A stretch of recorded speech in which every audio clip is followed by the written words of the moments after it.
All right, give me a minute before we get the live going. So you guys know what I need, a couple of minutes and we'll be on live. Asking the question you see on the board. Are we really winning? And I do want to get the perspective from MAGA if I can. I'd like to hear it more. Because, I mean, listen, you know what the liberals are going to say. So I do want to get the perspective from MAGA if I can get that. Because MAGA is going to have a different answer to that. But while we're doing that, we'll bring up a guest while I'm still getting the other live streams going. If it brought him up, I don't know. Maybe not. There we go. Good evening, sir. Can you hear me? Okay. Are you there? Okay, that person came up and said nothing. So I'm gonna rewind it. And thank you, Henson Conservative. My perspective says support your local liberal. Thank you very much.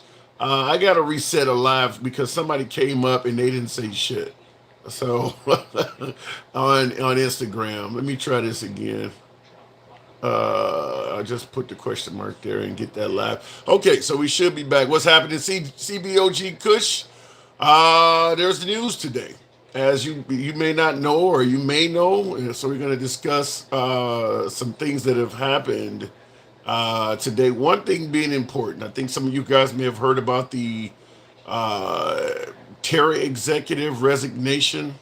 So I absolutely want to talk about that, among other things. But there's certainly news going on today. So give me a little bit less than a minute. We should be able to get the live stream going on all platforms. We're going to be on Instagram, Substack, TikTok, and YouTube as usual.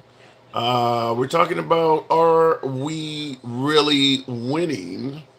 And I do want to get, like I said earlier, I do want to get some MAGA involved with this conversation, as much MAGA as I can, because we know what the liberals are going to say, and I'm curious to hear what the MAGA side of the aisle has to say. I'm curious to hear more. I want to hear as much MAGA opinion on this as I can.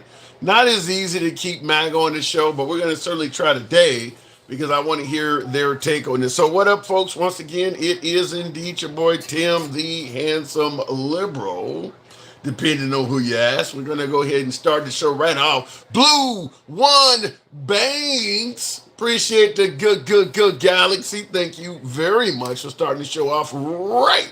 So, as you see, the graphic is titled "Are You Really Winning?" And I'll go ahead and clear that up for my TikTok folks. But are you really winning is what we're asking. Now, you probably know where the slogan comes from. Make no mistake about it. President Trump himself made it clear during the campaign that if you reelected him, you were going to literally get tired of winning.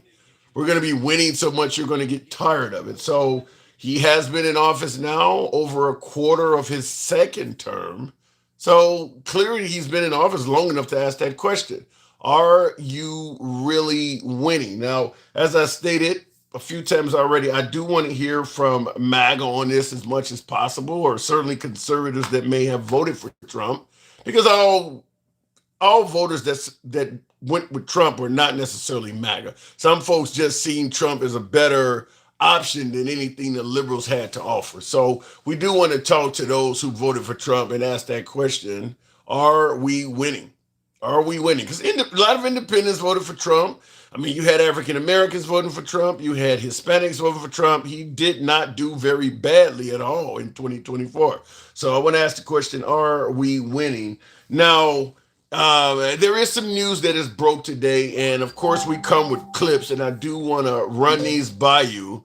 But that will be the "Are You Winning?" will be the theme of today's show. But um, this one broke. I don't know, 9, 10 hours, sometime early afternoon. This particular story broke, and if I can actually find the right one to queue up, I don't know. Did I lose the story?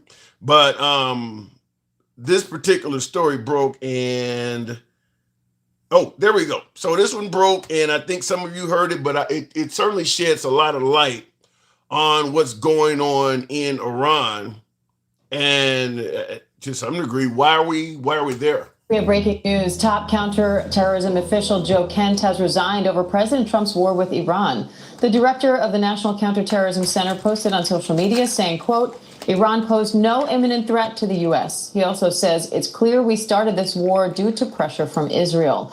Let's bring in White House correspondent Karen Travers for more on that. Senior Pentagon reporter Louis Martinez and ABC's Patrick Reevell in Doha, Qatar as well. Okay, so we don't really want to hear ABC's opinion, but we do want to discuss the fact that his counterterrorism center director. This person is the director of the National Counterterrorism Center. Now, we've been told that Iran is the largest state sponsor of terrorism. So this is the director of National Counterterrorism Center. So this person would obviously be in the know in regards to anybody who poses a terroristic threat to the United States. This is the director of National Counterterrorism. Joe Kent was his name.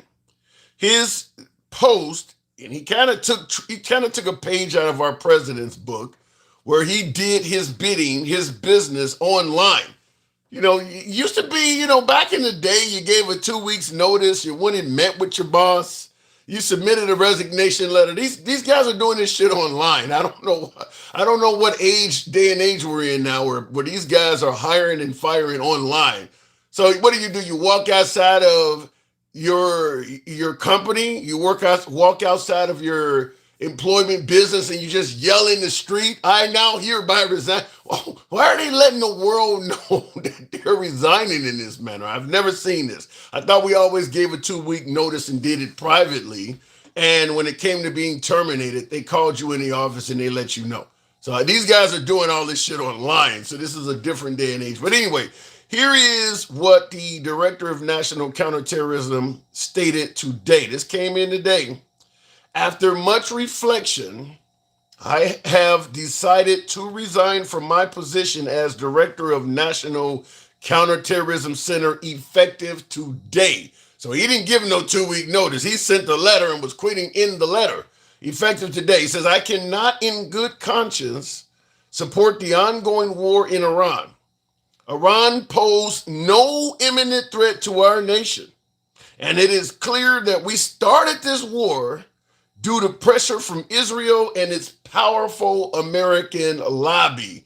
I'm hearing AIPAC. I'm hearing remnants of AIPAC in his statement that he's saying that it's clear that we started this war due to pressure from Israel and its powerful American lobby. That smells like it's got AIPAC written all over it. But anyway, he concludes by saying, it has been an honor serving under the President of the United States and DNIG, I don't know, DNIG. Oh, this is Tulsi Gabbard, Director of National Intelligence. He has an at, so it's an at DNI Gabbard. So that's the Director of National Intelligence. So he's saying it's been an honor serving under the President and Tulsi Gabbard and leading the professionals at the National Counterterrorism Center. May God bless America. So we do have to ask the obvious question. Do you think he's lying when he suggests that Iran posed no imminent threat to this nation? Because our president is saying the exact opposite. President Trump stated that if he not attacked Iraq, not only would they have developed a nuclear bomb, they would have used it by now. They would have. So where is he getting that information from if his own director of national counterterrorism is saying there's no threat? Where is he getting that information from? Do you smell Netanyahu in that? Do you smell what the Israelis are cooking, to quote The Rock? So we're going to talk about that in addition to this top 8 resigning, which is a very, very big story in my humble opinion. Maybe you guys can let me know why that's not a big opinion or a big story, but I think that's a huge, huge story that we're at war with a country that is supposed to be the largest state sponsor of terrorism, and your counterterrorism official is saying they weren't no threat to America at all. That looks really bad. But and by the way, before I go to the next story, we talked about this yesterday, but this now becomes more more telling. This is Trump in '08, but this now becomes more relevant with his counter terrorism official resigning and saying that they were no threat to America. Nancy Pelosi, Speaker. Well, when she first got in and was named Speaker, I met her, and I'm very impressed by her. I think she's a very impressive person. I like her a lot. But I was surprised that she didn't do more in terms of Bush and going after Bush. It just seemed like she was going to really look to impeach Bush and get him out of office, which personally I think would have been a wonderful thing. Impeaching him? Absolutely, for the war. For the war. Because of the conduct. Well, he lied. He got us into the war with lies. And, I mean, look at the trouble Bill Clinton got into with something that was totally unimportant. And they tried to impeach him, which was nonsense. And yet Bush got us into this horrible war with lies, by lying, by saying they had weapons of mass destruction, by saying all sorts of things that turned. Now, what he said against George Bush is starting to really look reflective on him. We talked about this a lot yesterday, but now that his own counterterrorism guy is saying that we are also in a war under his administration now that is based on false premises, I mean, is he forecasting his own future here? Last but not least, in addition to asking, are we winning, and talking about that story, I do want you guys to hear one other thing. I thought this one is... I thought this one is kind of interesting. But President Trump, and once again, I don't know why my particular slides are all over the place, but I do want you to hear this. This came from President Trump, I believe, yesterday.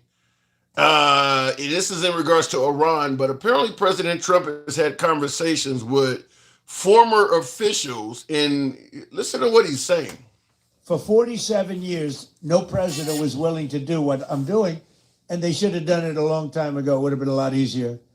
There's no president that wanted to do it, and yet every president knew. I've spoken to a certain president, who I like, actually, a past president, former president. He said, I wish I did it. I wish I did, but they didn't do it.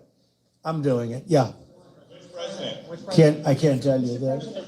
I don't want to embarrass him. It would be very bad for his career, even though he's got no career left. I just want to ask you about something very interesting that you said twice today. That you talked to another former president about the Iran strikes. Was it George W. Bush? No. Was it Bill Clinton? I don't want to say. I don't want to say. Because Barack Obama? a member of a party, Right. and they have Trump derangement syndrome, but it's somebody that happens to like me, and I like that person who's a smart person. But that person said, I wish I did it. Okay, but I don't want to get into who. Okay. I don't want to get him into trouble. Maybe. Which president do you think he talked to that told him, I wish I had have invaded Iran like you guys are doing? Or do you think he talked to anybody at all? Which president you think he... Who said that? Further Great said he talked to number 45. So he talked to himself. That's actually funny. That's pretty good. But he's saying he talked to a former president and they told him, I wish I had done what you're doing in Iran. Now, listen, President Trump has 2.75 of years remaining in his term, and Iran could turn out to be the best thing since sliced bread. It could turn out to be very positive for the United States. However, right now, we're not there. Right now, it appears to be a mess. So it does lead one to ask, what president would tell you right now, considering the way Iran is going, man, I wish I had done that. Now, I can see if it turns out great, where America is all of a sudden dominating in the Middle East, and it has a great ending for the United States. We prevent them from getting atomic weapons. The people of Iran are liberated, and all of that. If all of that happens, I could certainly see some president potentially coming forward and being like, damn, he showed it could be done. But what president right now, in the middle of incredibly high gas prices and chaotic bombings and things, going, man, I wish I could have done that. Does it make sense to say it right now? So I do want to talk to you guys about that. I don't know what president he talked to. I will just state this before we start taking calls and going into comments. All of the living presidents have had aides come forward and say he didn't talk to us. So in honor of, award-winning R&B singer Shaggy, it wasn't me. They're all coming forward and say all of the aides of the living former presidents, Bush, Obama, Biden, and Clinton. They've all come forward and said he didn't talk to me. So who knows where this conversation went? But he says he's talked to one of the former presidents, and they said they wish they could have done the same thing as him. And I see Kareem the Dream, you also said number 45. So anyway, you guys know how the program is ran. We're going to go ahead and get into the thick of it. We don't block, ban, or censor any damn body on this program. We've been all about free speech since day one. We're also MAGA friendly, been MAGA friendly since day one, always have, always will be. MAGA are my preferred guests today for certain, because I want them to answer this question. I want to hear from as many MAGA as possible in regards to the question of, are you really winning? Because Trump stated if you vote for him, you're going to literally get tired of winning. So I do want to hear from as many MAGA and Trump supporters, conservatives alike, MAGA and Trump and conservatives, independents, Black MAGA, Hispanics from MAGA, no, it doesn't matter. So I do want to hear from as many of them as possible. We know the liberals are going to have a different opinion on this. So I do want to hear from some MAGA in the comments, and feel free to call up if you will. But we're asking, are you really winning? So as I stated, we don't block, ban, or censor anyone. Our calls go left of Bernie Sanders to I'm having a dinner with Q. You can be critical of anyone on this program, including yours truly. Tap the screen, get the likes on up to 15,000. We'll take the first call at 15,000. If you're watching on YouTube, feel free to smash that like button. It helps out the algorithm. I need it today to bring in more MAGA. So if you're watching on YouTube, please smash that like button. It will certainly help out the show. Doesn't cost you a dime. Looking in the comments, Trump has had the same stance on Iran since the 1980s. Same stance all Democrats had on it. Okay, fair enough. I don't know if that answers any of the questions we're asking, but you are right. All of the American presidents, mostly in our lifetime, have been flat out saying that Iran could not obtain a nuclear bomb. That's been the going statement from all of the former presidents, even some of them that are deceased now. I believe from Reagan on out, so that would be George H.W.'s in there. All of them have said that. However, that doesn't answer the question we're asking today of why his director of counterterrorism would say that they pose no imminent threat to us. He's making it clear that Israel is what goaded Trump on to starting this war. He's making that clear through Israeli lobbyists. That's one of his top senior officials saying that. So when you say educate myself, and I looked at it in the comments, Mary Reber, when you say educate myself, if you go and do your research, it's going to lead you to this counterterrorism official. I mean, that's going to be part of the research is going to come up, that his own counterterrorism official said that the Iranians were no threat. You're not going to get much more education than a top official in his cabinet. So where else you want me to go? So that's going to come up. Gas is $5.69, the most expensive it's ever been. You must be in Cali somewhere for a double whatever it says. $5.69. That's really expensive for gas. Wow, that's a lot. You have 57 people watching you.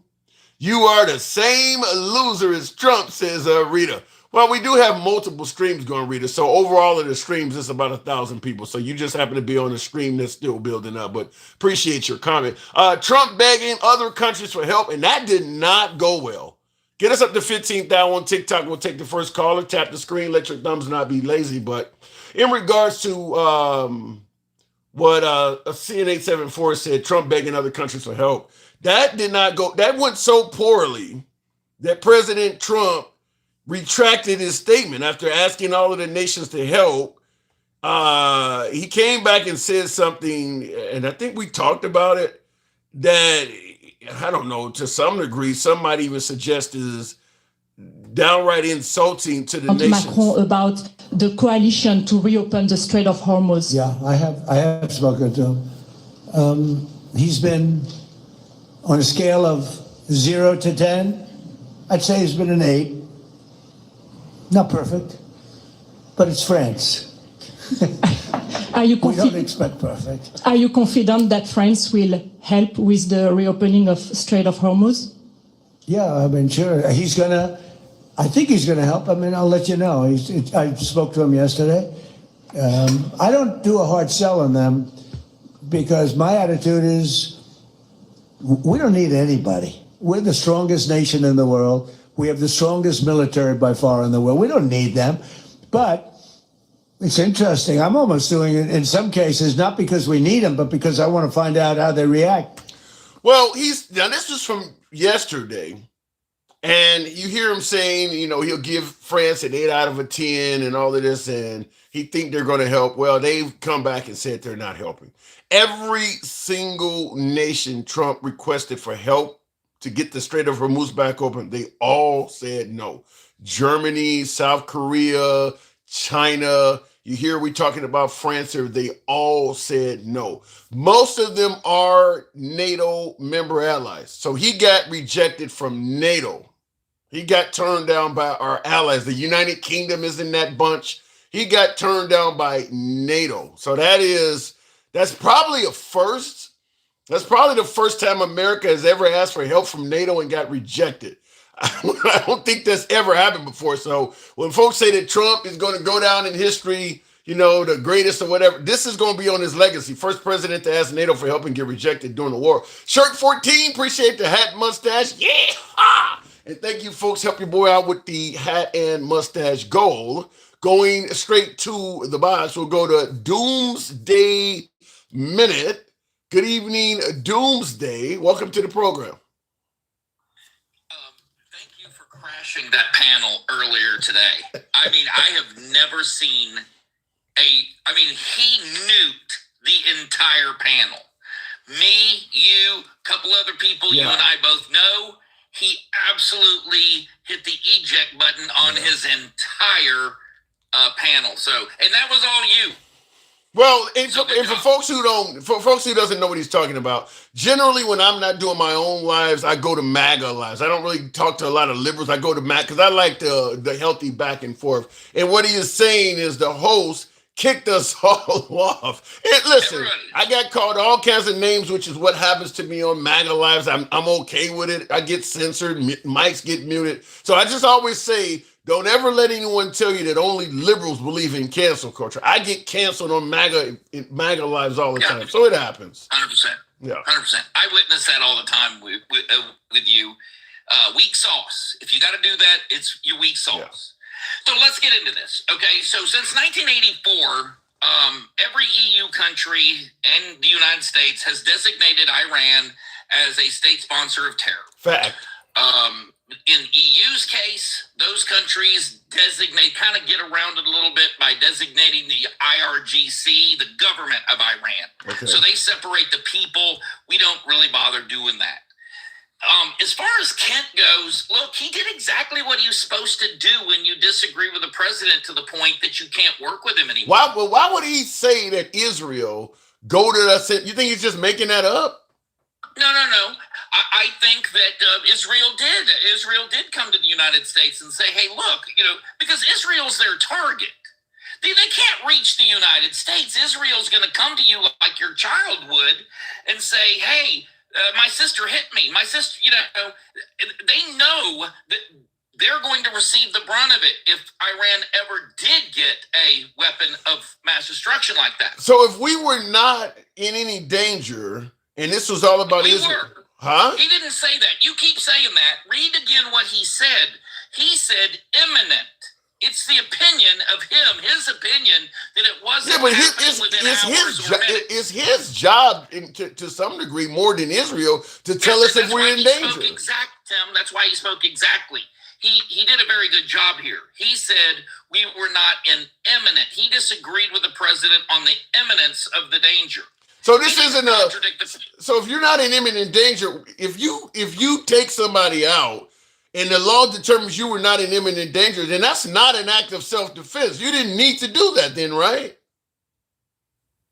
No. I don't think so. I think a preemptive strike, we've done that many, many times. And we have every right to do a preeminent strike. Right. So then We you have the ability. We have the ability to go. And now it's a moot point. They can't attack us. They can't attack their neighbors. they're attacking. They are pretty much neutered. They just killed 2 people in Israel a few hours ago. They still attacking their neighbors. They still doing it. Not to the level that they were before. I mean, look, do they have a couple wayward missiles that they can toss? Yes, that's going to be ended in the next week or so. So, but you do agree then? What I've been saying since this broke out is that this was an optional war. This was not an act of necessity. It was optional. No, this was 100%. It's been a long time coming. I get that. They deserved this ass whooping a long time Okay, ago. but They're a long time coming, well deserved, whatever word you want, but it's not necessary right now. It was optional. We could have did it 2 weeks ago. We could have did it 2 weeks later. It was not. So you say we didn't do it fast enough for you? No, I'm saying that. No, I'm years saying is the time we picked to do it, as he says, no imminent threat. It was done as an option. It was not done as a necessity to save American lives. This president recognized that it needed to be done, and he picked now, not later. Right. He picked now to do it. Right. It needed to be done. He picked now. So that's what I would tell right. you. So It's he done. exercised his option to do it now as opposed to later. It's still optional though. You're still saying it's an optional event. Sure. Okay. I you know what? Yeah. I mean, it's either necessary or it's optional. Nope. It was 100% necessary to do. He just picked the time and the place. He picked when the window of opportunity presented itself. The weather was right. All of these things fell into place. This has been going on for 18 months. How is it necessary if you're admitting that only Israeli lives were in danger and ours were not? How is it necessary? Well, listen, I don't hate Jews. Israel, I'll go and fight for Israel. I've got a rifle and a rock. I'll pick up and go to Israel and fight for them. So for me, it was very necessary what our president did. But I do not say that Israel's not worth an ally worth fighting for. What about protecting Israeli lives when ours are not in any imminent danger is America first? Where's the America first in that? Because America protects its allies. So we put our allies first. With Israel. So in other words, it was Israelis first because we were not in danger. We stepped up. How is that not Israelis first? Tim, America's first doesn't mean America only. You guys keep trying to throw that back in the president's face. 100% is not. The man we do a lot of things, Tim. We do a lot of things for our allies. Like what? Okay. Like what? What are we doing for our allies? We run a massive trade deficit with Ireland. We found out today. Under Trump, all I've heard is how we don't need NATO, we don't need. What have we done for our allies under Trump? You're saying we do a lot for our allies under Trump. What have we done for our allies other than this war? And how many weapons did we send to Ukraine? Under Trump, we reduced them significantly. I'm sorry, we still send massive amounts of weapons. Now they pay for it. You're not sending them anything. So you went from helping them. We just went in and freed the country of Venezuela. That's not an ally. Venezuela's not an ally. Venezuela was not an ally. They are now. You really go to Venezuela and ask them if they're an ally now. You really believe? No, Venezuela is a country that has been punked out by America, and they're doing whatever. I don't see them as an ally. If they really needed money from us, or if somebody attacked them, other than to protect their oil, I don't think they are self-sufficient. Because of us, they are self-sufficient. I don't think we give a damn about the Venezuelan people. I don't think they're an ally. No, we give a damn about America. You keep crying about America first. That's how we are. That's how we exhibit America first. They owed us money. We went in and said, America first, give it. We did the same thing in Ukraine. We did the same thing in Europe. Watch what happens with European nations because of this little, we did a test of the emergency broadcast system. We did a little test. How many of our allies are only our allies when we send them checks? When we are doing things for them. Tim, you gotta buy your friends. I don't see that. I don't have to buy my friends. I don't see us viewing NATO member nations as an ally under Trump. Before this so-called test you're talking about, all of Trump's references to NATO were negative. He's been saying we've been saying we need to get rid of NATO. They're not. He never viewed NATO as an ally. Why should they come running and help He's him? right. He is 100% Okay. correct, by the way. And they proved it to you. And by the way, NATO didn't tell Trump no. NATO told Tim no. I don't. He told me no. I don't he buy told that. this country. NATO told this country no. I don't buy that. So stop trying to make that Trump. NATO is going to tell the entire country of the United States of America, who has been supporting them and protecting them for 60 years, thanks for all the good times, y'all, but because you elected President Trump. No, that's not what happened. I don't buy that. They are not going to support us. And by the way, they did it to your face. I don't buy what you're saying. I don't agree with what you're saying. Trump asked for help. Okay. Hold on, wait a minute. You're saying Trump asked for help. Wait a minute, hold on. You're saying Trump asked for help, but they could not answer him at all. The only way they could answer is by addressing us. They just totally ignored him. So they didn't tell him no. They didn't give him an answer at all. They gave it to us. By telling the president no, they told Tim no. I don't buy that. They told Wayne no. They told every American citizen, fuck you. We don't think we're going to help. Let me tell you why I disagree. They didn't tell every American citizen no because we didn't ask for help. We don't want the war no more than they wanted it. I asked for help. What did they asked, half of the country they told no, and you're in the other half of the country got told no too. Okay. No, we didn't get told no. I'll tell you this. We are one nation under God. So when you tell one of us no, you tell all of us no. If you ask, I'll tell you, you are part of the United States. I'll tell you this. I'll tell you this. If you ask most liberals, did they want those countries to say yes to Trump or say no? Most liberals wanted them to reject Trump. Okay, you can agree with them, but your mama told you no. You may agree that you don't want your brother to have a lollipop. You don't want your brother to get a bowl of food. But guess what? Mama done told you both.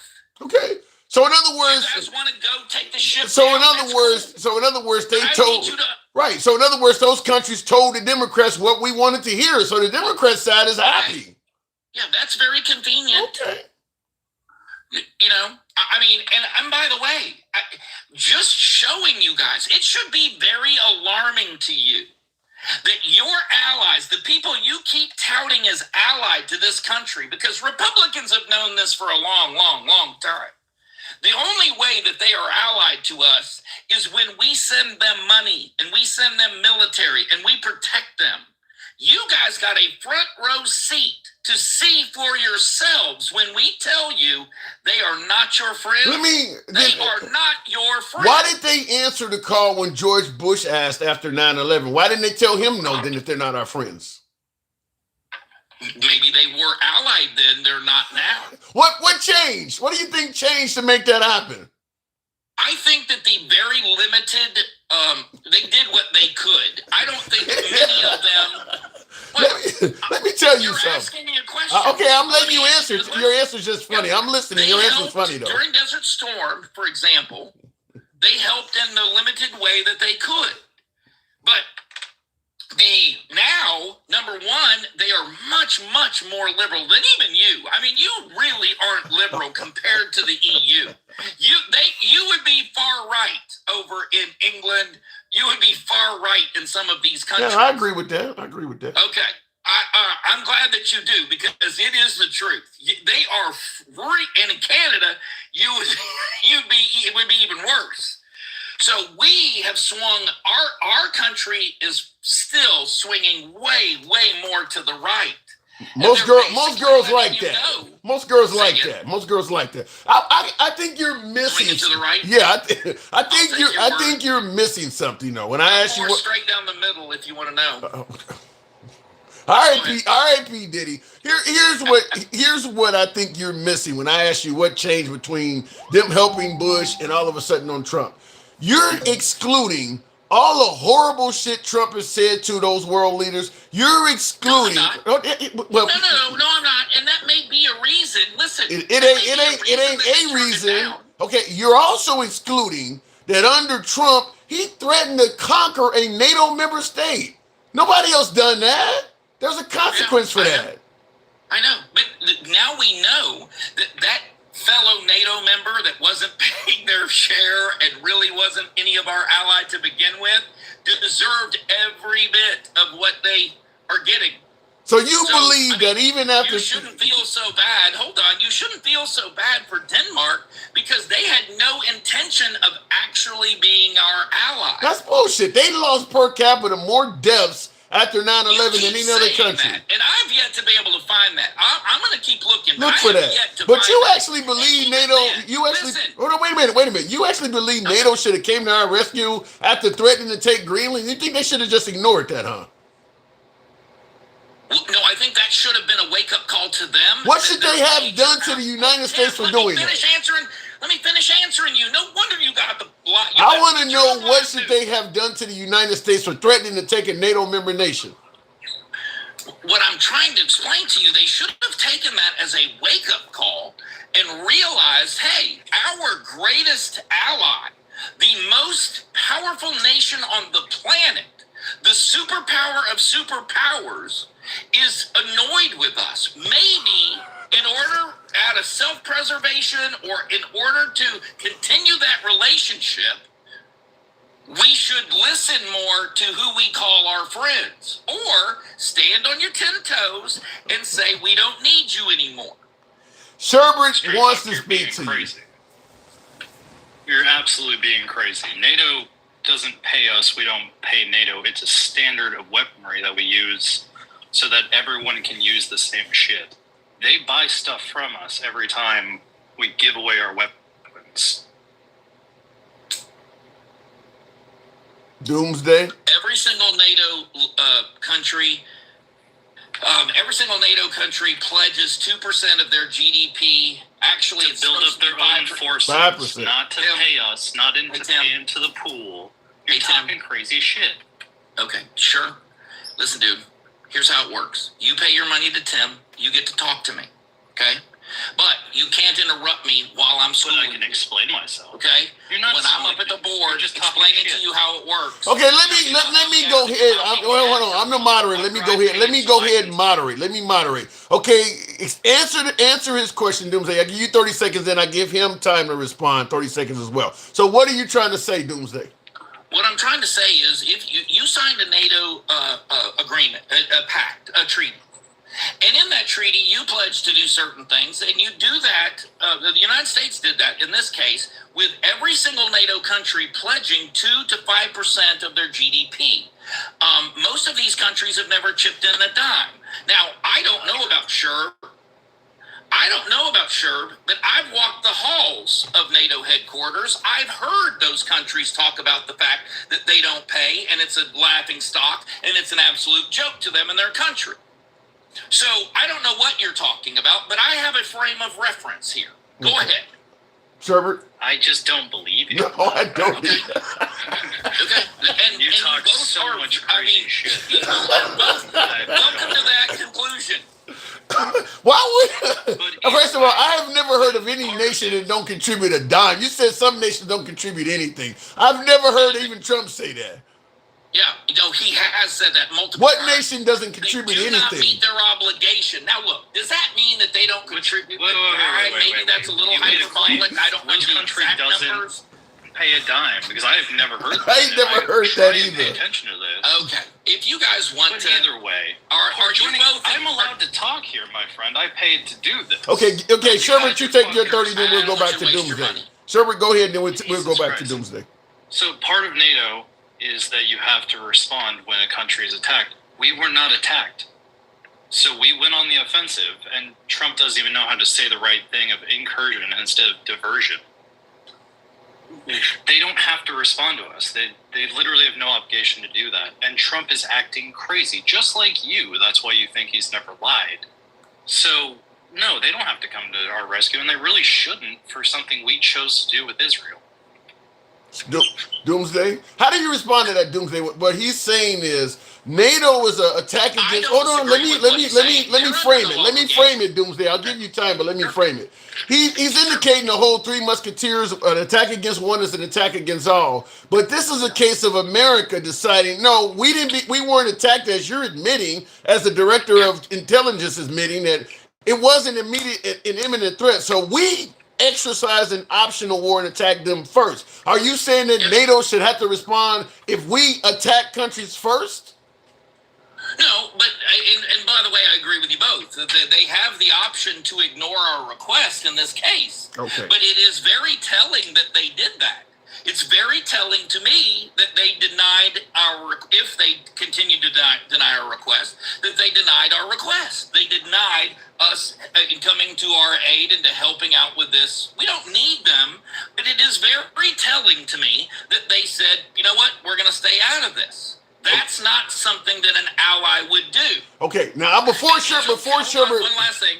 I want to ask you. I'll let you. Hold on, I'll give you a little bit more time before Sherbert responds to you. I want to ask you because you said that's not something an ally would do. Do you realize that we bombed them and we didn't even tell our allied nations to get their people out of those areas? They were scrambling to fly out of the war zone. We didn't tell any of those European nations we were about to bomb and to get your people out of there.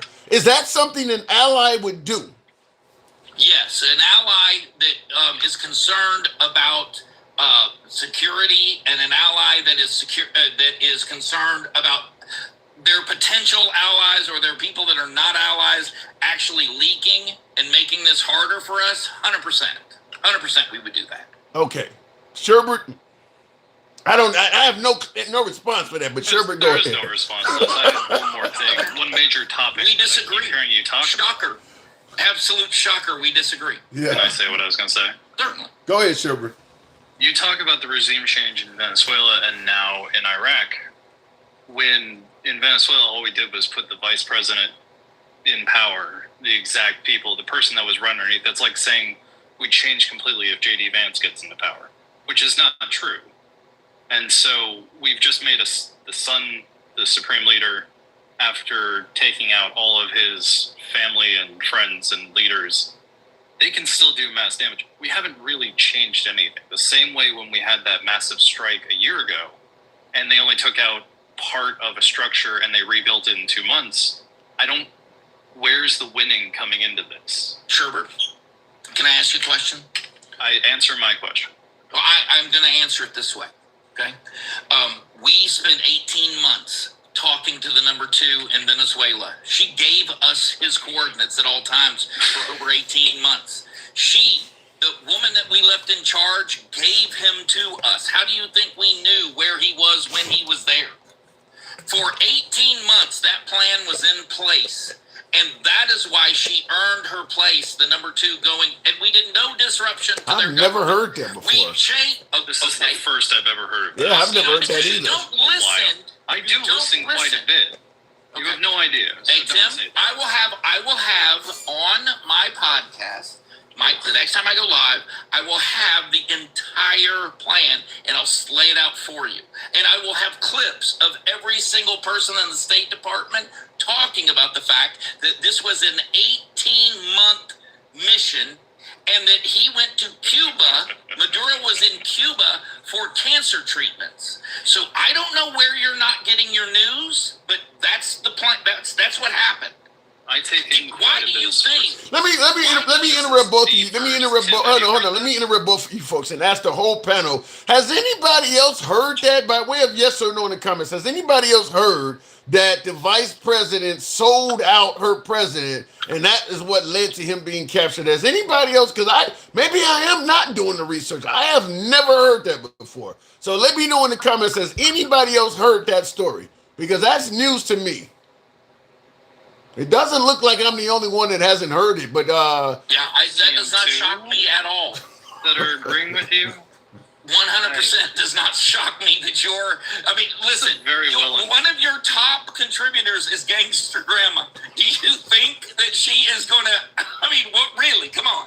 And Mo Betta and Stick Darula, and you have a cast of characters here, Tim, that doesn't shock me that they're not on the tip of the spear when it comes to our nation's thing. All right, Sherbert, we're going to have to wrap it up. Sherbert, go ahead. I'm getting a work emergency right now.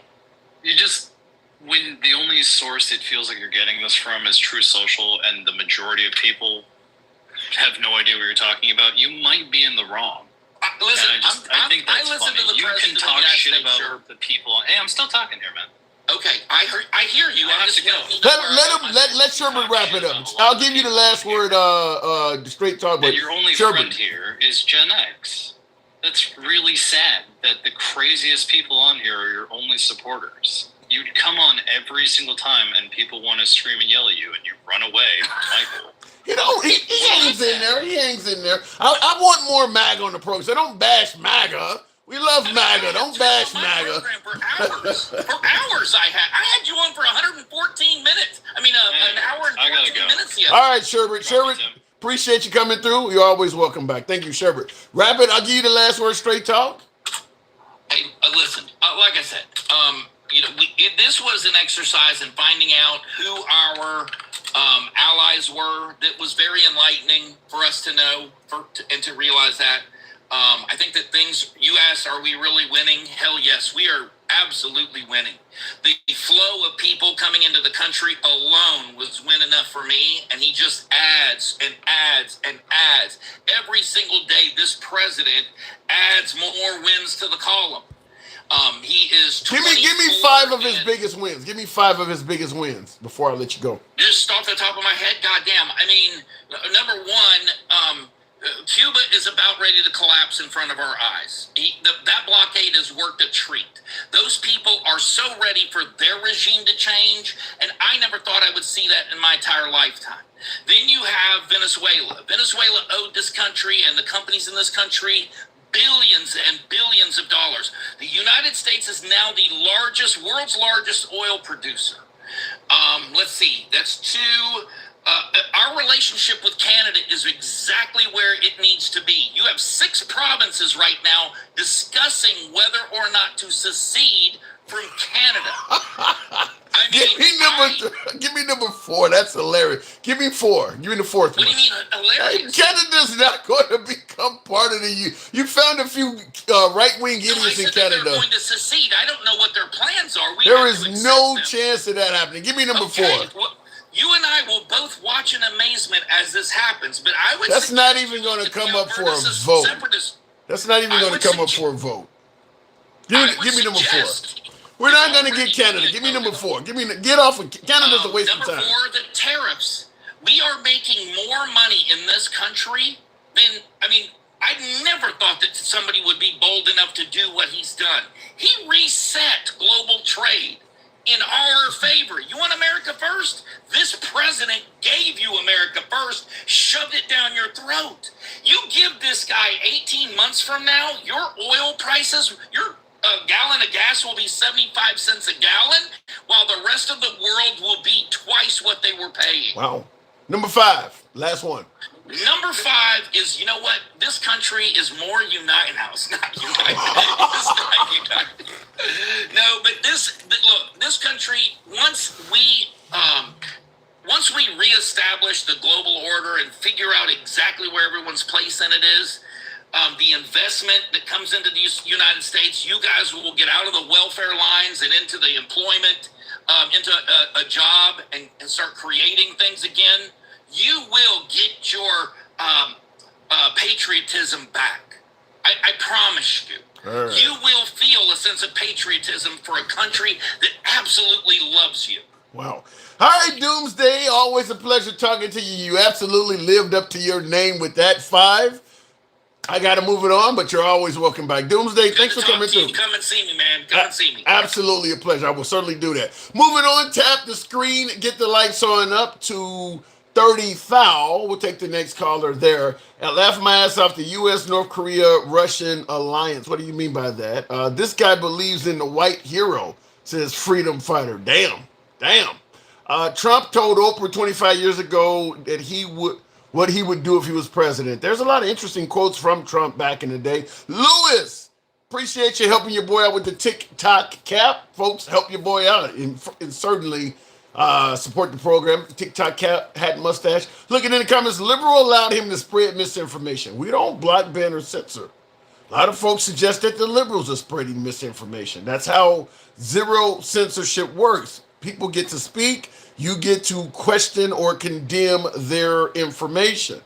But I do believe in letting folks speak uncensored. So that's what we do here. Thank you for the hat and mustache. Whoever just sent that, I'm not able to see your name, but thank you. I think that was Lewis. Appreciate that. So Trump is this caller's mama.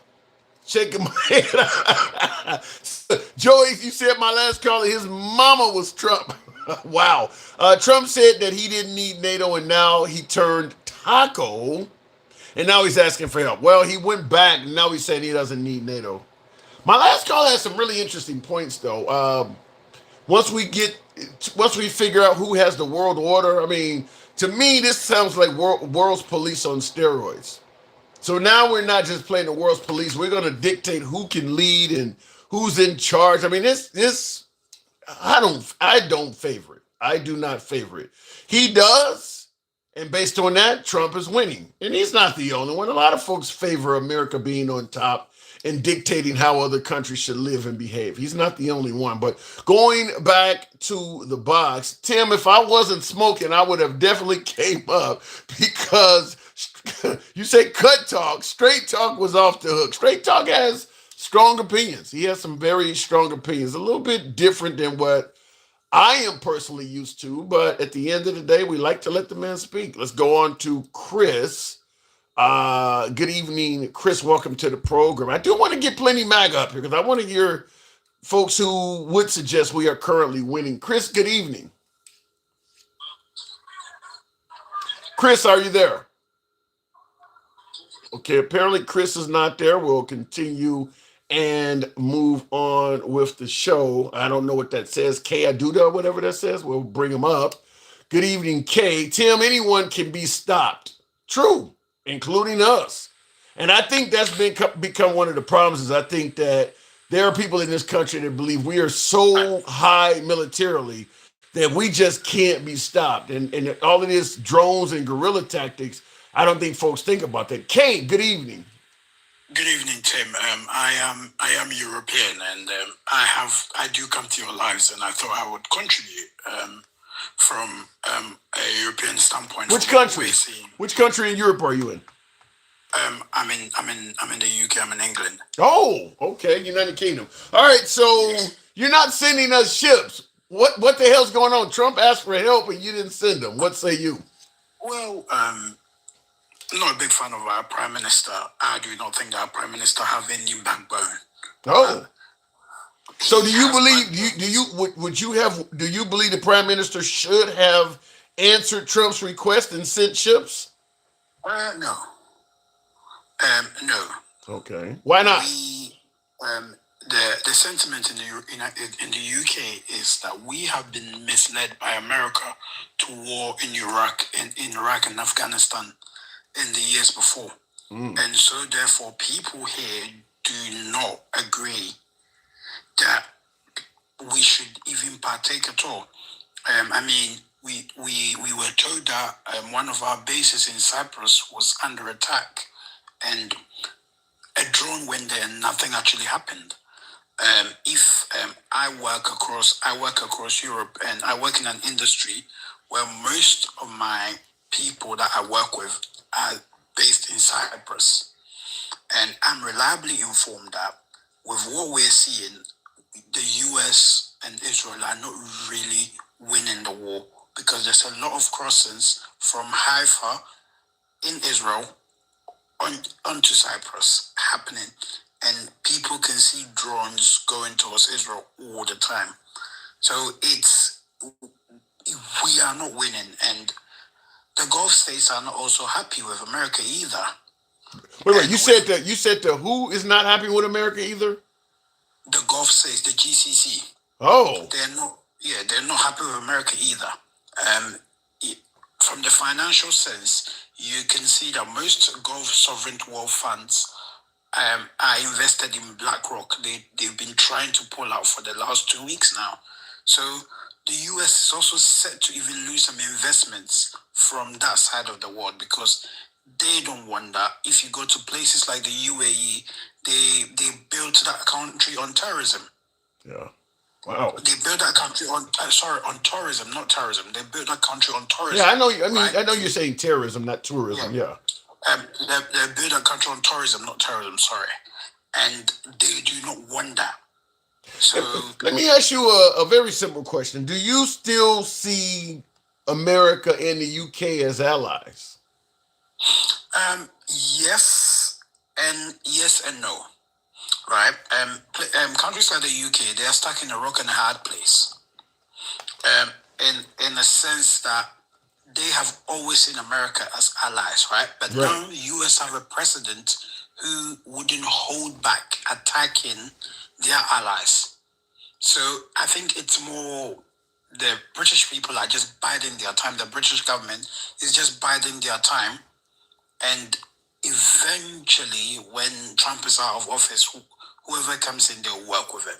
So yeah, Trump is not an ally, but the US is not an ally. Yeah, and I actually feel it because that's what my last caller. I was thinking the same thing because he was saying that you guys, none of the countries in NATO answered Trump's request for help, and I brought up that they did answer Bush after September 11th. Yeah. And I think that that's the case too, is that a lot of you folks on that side of the planet are trying to ride out Trump in hopes that we get a more reasonable, workable leader after him. The UK did say 2 weeks ago that they were sending a ship, and then all of a sudden they came out and said the ship cannot depart for another week or two. So they are all just like waiting around to see what happens. Yeah. I don't think that they really want to support. Let me ask you this way: what is your country? I mean, you can't speak for every country, man, but what does your country, as in general, think of President Trump? It's. I think like the US is also quite divided. Some you do get people that do think that Trump is it's great for the world for various reasons, and then you do have others who depends on where you stand. I think from conversations that I've had, a lot of people who stand on social issues, people who do tend to be against LGBTQ and all of that, seems to be on the Trump side of things.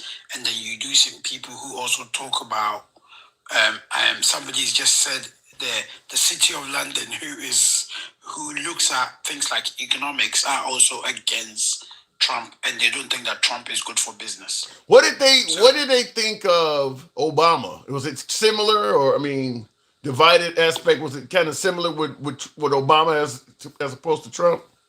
I do think that, Obama's presidency, 2008 coming up, I was quite young at the time, but then most people did still see America as an ally compared to what is happening. What about Biden? Uncle Joe, some people just thought he was too old, and there was a puppet behind him. That is a sentiment that most people do share. What is your opinion on Israel? My opinion on Israel is I am black man. I am African. I was born in Africa, grew up in the UK, and Western TV has always told us that Israel was under attack. Has been under attack until we've had to grow up and learn, especially the history behind all of those things, right? In school in the UK, we were taught about the Balfour Declaration, which basically made Israel a state. And we were always taught that it was the right thing to do. But looking at what's happening, it's not. And I'm sure you've seen in America that in the UK, we've had some of the biggest Free Palestine demonstrations ever. So there's plenty of you folks over there that are not favorable to Israel because of the whole thing with Gaza. Yes. Wow. Yes, and this has made it worse. I personally know Orthodox Jewish people that are against what happened in Gaza and are also against what Israel is doing now. I guess another one question I want to ask, consider we're at war with Iran from the notion that we didn't want them to obtain an atomic weapon. Do you guys have the same view of Iran as, say, America? Like, do you folks, because you're a lot closer to Iran, do you feel that Iran is a major threat to you? I think we felt Iran was a major threat until the Obama deal, right? Where they basically came around the table and sat down and did a deal. And so then Trump came and ripped up the deal. Trump claims that Iran was not following the provisions in that deal. Is that your same sentiment on that Trump did the right thing because they weren't following it? Trump lied. Trump lied about that whole thing, because if you know very well, most of the uranium was being sent to France under that deal. Right now they are not, and then also Iran, after that deal has been ripped up, doesn't allow UN inspectors to come in, so we don't even know how much uranium enrichment they have now. Wow. So even you guys across the pond, so you do also believe that, because there's a lot of people in this country, the Trump supporters believe that what he did was the right thing, but his detractors agree with you that Iran was actually following the deal. But I guess I would try to get you to speculate, because even here in America, I don't even know the answer to this, but why do you think Trump would rip up the deal if they were following what was in it? It makes no sense to me, Tim. It makes no sense why he would rip up the deal. I look at that deal as it was a very that deal from I look at from the financials. I work in financial services, right? From financial services standpoint, and what the markets did, it was a deal that was Obama did that deal to fuck Russia up, right? Okay. Because you need to look at oil prices at that time. Russia supplies gas to Europe. The price of Europe is a derivative of oil. It moves in line with oil. Oil was an all-time high. It was one afternoon in 2014 or early 2015, where that deal was signed, and that deal saw Iran, which has a lot of oil, second biggest producer after Saudi Arabia, America allowing them to sell oil to their allies, and that brought oil prices down, which also brought the prices of natural gas down, seeing Russia in one afternoon cutting interest rate twice to save their economy, and their next budget reading also saw them reducing their defense spending. So I have always been of the view that Iran, Obama at the time, did something that I would have thought a Republican president would do, because from what I know about American history, from McCarthyism, Russia was the ultimate enemy of bringing socialism or communism to you. Yeah.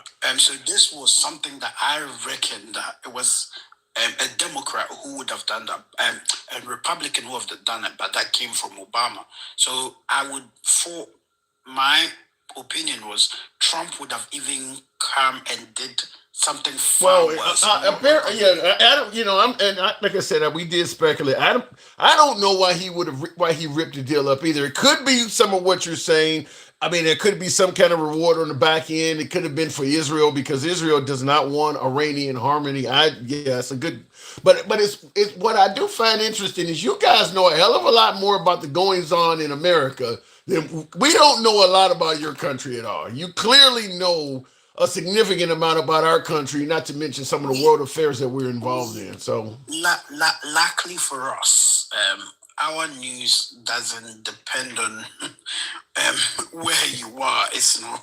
We don't have Fox News on the side, and yeah, you can really do get some independent. You have isn't Sky News coming out of your area? Sky News is here. BBC's here. I like to use the term that over here the left and the right are not 10 windows apart like they are in America. They didn't used to be like that here until Obama, and it just went worse with Trump. But once you put the first black guy in there, that's gonna come with its own consequences. And then you get Trump in there, and he just took it to a whole new level. So we didn't, in the Bush administration and Reagan, we didn't used to be as divided politically as we are now. So it's happened in our recent lifetime as well. I do gotta move it on, but this is our first time talking, right? Yeah, this is I've been here a couple of times, but I've never requested to speak. Bro, feel free to do so anytime. You are an interesting caller.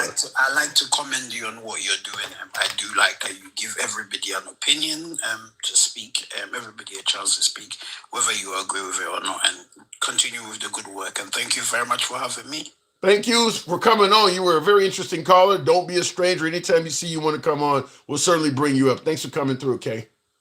Thank you, Tim. Appreciate it. So tap the screen, folks. Get the likes on up to 35,000. I like getting the international calls. I do like getting the international calls, get it from a different perspective. Certainly coming out of some of our allied nations, like the United Kingdom where he's at. I absolutely love getting those type of calls. Tap the screen, get us up to 35,000. As he rightfully stated, we don't block, ban, or censor anybody. This is uncensored programming. If you enjoy hearing dialogue from all sides of the aisle without any concern of the host trying to block, ban, or censor you, we don't mute our guests and all of that crap. You're in the right place. I'll ask if you're watching us currently live on Instagram, TikTok, or Substack to follow the program. If you happen to be watching us on YouTube, give your boy a sub. And for my YouTube viewers, smash that like button. I need you to do that. It helps out the algorithm. We want to get some MAGA up here, so certainly smash that like button if you're watching us live on YouTube. Trump said he didn't need NATO. Yes, actually, this didn't skip forward. There we go. Saran has had full access to plutonium in order to create power stations. However, they have habitually enriched uranium, which is for one purpose only. I don't know. I'll just say this. We've been hearing from, certainly from Netanyahu in Israel, but from some previous American presidents, that Iran is only a few weeks away from obtaining a bomb. For about, almost 2 decades, we've been hearing that. They've always been just right on the cusp of getting a bomb. President Trump made it sound like they were right there in June of last year when we bombed them. And he obliterated their ambitions and set them back decades. 7 months later, he's bombing them again, telling us the same thing he told us 7 months ago. So I'm just going to tell you, I don't know what to believe, because our presidents, and this isn't just unique to Trump, but they keep telling us Iran is that close. Now, Trump took it a step further and stated that had he not bombed or attacked Iran 2 weeks ago, that they would have obtained a nuclear bomb by now and would have used it. I don't know where he got that from, considering what his counterintelligence official resigning today just said. But he said they would have gotten a nuclear bomb and would have used it by now. No clue where that's coming from. So anyway, tap the screen. If somebody's spamming, we'll have to take them down. Somebody said somebody was spamming. I don't see it yet. Israel told him, says Marquise, all right, always damn Republican presidents lying. Well, why USA never checked North Korea about their testing? Because they already have the bomb and there's nothing you can do about it. Look, at the end of the day, preventing a country from getting nuclear weapons is all about having the ability to bully them. I mean, what do they always say? If the government goes rogue, if the government becomes tyrannical, they want to disarm the citizens. On the world stage, America is somewhat tyrannical. I mean, you hear what Trump is talking about. He's going to tear down Cuba. You hear what he talked about in Venezuela. You see what we did in Vietnam. We wanted to stop the spread of communism. We're literally telling players on the world stage what they can do and what type of government they can have. On the world stage, America behaves in a tyrannical fashion. We're telling people what they can and can't do, who they can and can't sell to. We stopped Venezuela from selling oil to Cuba. We just told them you can't do business with them anymore. That's a tyrannical mindset. But like I just stated, the only way you're going to be able to do that is to make sure the people you're doing it to are disarmed.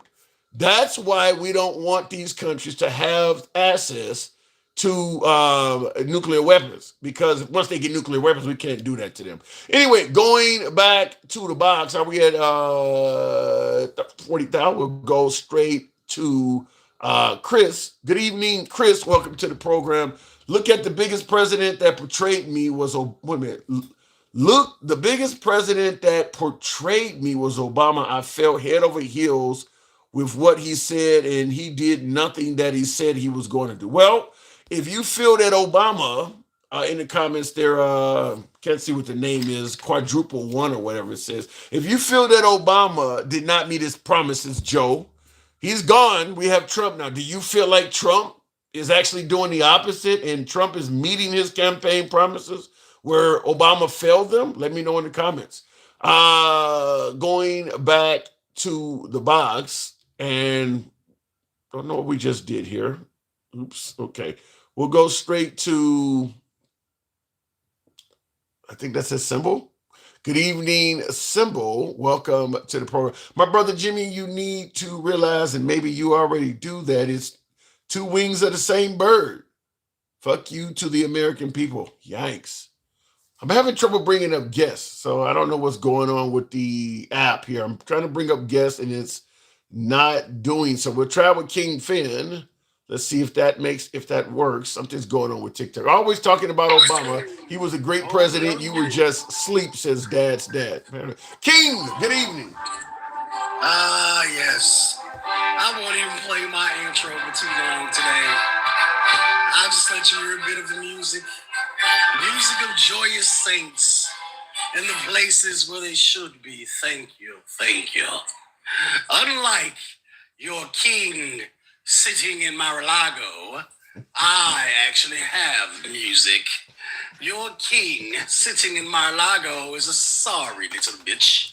What are you trying to... He told the kingdom he did not need help. The other people in the kingdoms and other kingdoms, other places, he did not need help. Now, all of a sudden, your son king needs help. What is that? Bullshit is what we call it in my kingdom. Bullshit. So yeah, why your boy talking about now we need help? Wait, didn't the CIA counterterrorism chair quit today? Yeah. Was that? Did he just? I wonder why he quit. Well, you don't have to wonder. You don't have to wonder why he quit. His name is Joe King. He said, after much reflection, I have decided to resign from my position as director of National Counterterrorism Center effective today. I cannot in good conscience support the ongoing war in Iran. Iran poses no imminent threat to our nation, and it's clear that we started this war due to pressure from Israel and its powerful American lobby. That's why he quit. Damn it, man. Now I wonder, how does that play out in Trump's world? I wonder, how does that play out? Well, Trump said it. Trump is saying that what he said is not true. So it's not true. Is it the same thing we did with the WMDs? I got a movie coming out. It's called BB's Games too. Well, and real quick before we continue, I see that for folks who are talking about the spamming, it is being dealt with. So I do see it. Look, we can't control the spammers that like to do stuff like that. Normally, we give spammers a head up that we don't like to block, ban, and censor folks. But, when it like the whole dick thing, we just, from now on, those people just get blocked. So we are dealing with that. But I do see them happening. I actually do see what you're talking about. But go ahead, King. Yeah, man. Some people don't get cheeks, man. That's how it hurts, man. They don't get cheeks, so they got to put it in here. And then they probably, look how small it is. Like, they can't get past the cheeks if they get some. So getting back to the topic of the show, are we winning yet? Are we really winning? No, we're not winning. What are we winning? A first class pass to third world nation? Because like that's where we're heading. Look, listen, look at the circle of life real quick, right? Right now, we just went and took Maduro out of Venezuela Right. and had they shit flip side up, right side down, right? Then we went to Cuba and said, you know what? We're gonna fuck with y'all shit too. Flip their world upside down, right? And then we went to Iran and he said, you know what? We finna flip y'all shit upside down, but Iran flipped that switch back on us and said, guess what? Y'all not the biggest dogs no more. Are we? What do you mean? Are we losing? You make it sound like we're actually losing. Hell yeah, we're losing. Dude, I will give it. I think earlier today I heard an economist say it's going to be under a month where we will run out and the world stage, as far as it would be, we will be hurting in our own economy. So Because if the U.S. dollar is supposed to be, we struck that deal with OPEC so that they would trade oil on the U.S. dollar. If nobody does that anymore, what happens to the U.S. dollar? it would be in trouble. But Michael Paris in the comments says we are not losing. Why are you saying we are losing to Iran right now? Well, we don't got no help. The Strait of Hormuz is closed. Everybody else is getting their oil. Our president is on the line calling everybody else's nation head and president asking for help, and everybody's telling him to pound sand. That's why we have a regime of people who have a steadfast constitution against bowing or kowtowing to a bitch who should not have started this shit in the first place. Trump is a fucking idiot. Come on now. You don't rise to the level of commander-in-chief of the most powerful nation on earth by being an idiot. You're right. You don't. Not without a whole bunch of people bowing and kowtowing to your ignorant ass. I mean, listen. He is. I get that he's narcissistic to some degree. All presidents are narcissistic, but I wouldn't call any president an idiot. You don't get to that level by being an idiot. Yeah, you do. Yeah, you do. You really think this guy who was a millionaire many times over before becoming president, you think he's an idiot? He actually got elected twice. You can keep trying, but me and you both know that Cheeto dust is real thick on your shirt. And I don't give a damn how many times you say he was a millionaire. He ain't no millionaire without the 4 years of presidency before, and him making all these backroom deals and fucked up shit that he doing right now. He would not be a millionaire. Tim. That's crazy. Let me tell you why I vehemently disagree with you. I would tell you just having a hit show on NBC, The Apprentice. No. Hold on, being a star of a hit primetime show alone for several years, that alone can make you a millionaire. That ain't got nothing to do with his businesses and them. That just being the star of a primetime show, that alone can make you a millionaire. It can. You're right. It can. But not being able to practice business in New York could definitely plow your fucking savings. Having to pay back money that you stole before could definitely take away that. Running from your bill collectors and not paying your fucking contractors can make you broke. Can they not? You really think you really think President Trump was not a millionaire before becoming president? You believe that? No matter what he was before. See, this is the point. You're doing just like people do with album sales. Everybody talking about, oh yeah, the best MC is the one who sold the most. No, it's not. In music, the best MC is not the one who sold the most. The best MC who is the one who makes the most records sound the best, right? He makes the most records. It's like Jordan. How many times did Jordan become all-time star? A whole bunch of times. 6 times, right? He got 6 rings, right? Okay. Oh, you mean a champion? A champion, yes, 6 times. A champion, exactly, a champion, right? But does that take away from his scoring records? Because aren't those different? They're different. But I've never seen someone have their own personal aircraft that is the size of an airline and put his name on the side and not be a millionaire. Never seen somebody reach that level. And he had that before becoming president. If I started out, my dad gave me $1 million, my first $1 million, and I started out putting money into the stock exchange and cheating everybody on the way up, I'd be a millionaire too. I think that Trump certainly was born with a silver spoon in his mouth, but I think you're not giving him credit. I think you're downplaying his own personal achievements. I can't give him credit for not putting in work, for overseeing shit that he wasn't doing. Because when did he get his hands dirty? Let me ask you that. I mean, he's a business guy. Do business guys usually get their hands dirty? Some of them do, yeah, depending on what their business is. I mean, he's white collar all the way around. I don't know about white collar. That shit look real orange to me. But that's beyond the damn point. You just don't like the man. You just got the you sure you ain't got the syndrome? I don't like people who shit in diapers and throw rocks at glass houses when they don't have shit to protect their own. Well, he does throw rocks in glass houses. I'm not gonna argue about the throwing rocks in glass houses. He absolutely does that. But let me ask you, has he done anything good for America at all, in your opinion? Yeah. Show me. You tell me. I want to know because I don't see nothing good he did. And Tim, before you say it, I want you to do this for me. Remember, the border being open and closed are two different things, and policy and executive order are two different things as well, right? So let's go here. The border is not closed, right? It is not airtight closed. Is the border strengthened? You might make a case to say that, but the cruelty in which he did that is the problem which we are looking at now. It's the reason why he tried to say, ICE is, what did he say? It's martial law in Minnesota, 2 people dead, 2 people unalived, more people beat up, hundreds. Well, the 2 people in Minnesota, you talking about Alex Preddy and Renee Nicole Good. I was told by Noam they were domestic terrorists. They were domestic terrorists, according to Noam. Tim, stop all the fluffing, bro. I'm Let the fluffing go. I'm just telling you what we were told. They were, and by the way, folks, help your boy out with the hat and mustache, TikTok, cap go. A lot of slow people. No, I was told they were domestic terrorists. Come on, man. Come on with that shit, man. Stop fluffing, dog.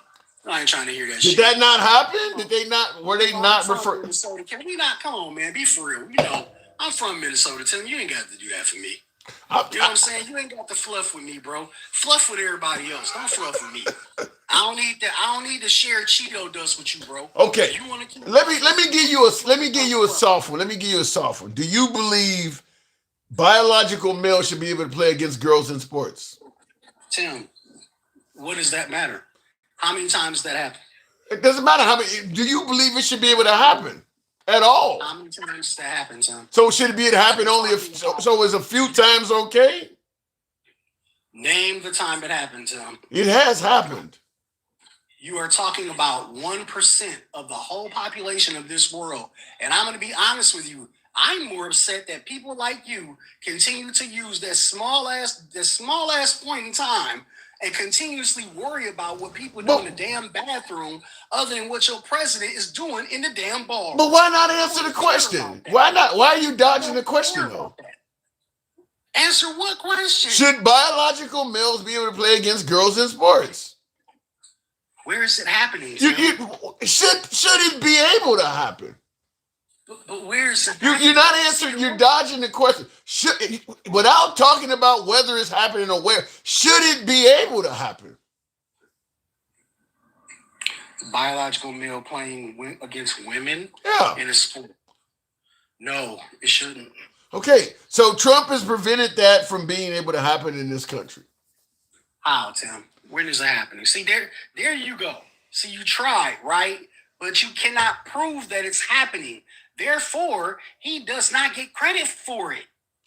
He doesn't get credit for it, Tim. No. He's actually made it so that what about the notion that underage children could have gender assigning medical care and all of that? Tim, you mentioning underage kids with Trump should never happen.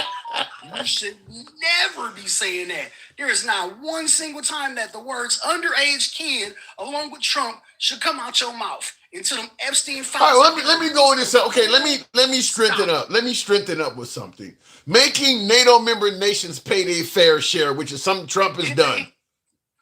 Did he? Yeah. Did he do that? Yeah. You think so? Yeah, he did that. Do you give him credit for it? Let me ask you this. How many of them are our allies now? Well, you're not answering the first question though. They're No, now I am. stepping up and covering their budget. Is that not a good thing? No, it's not. How is that not good? I don't believe that there was a time that they weren't actually covering their budget.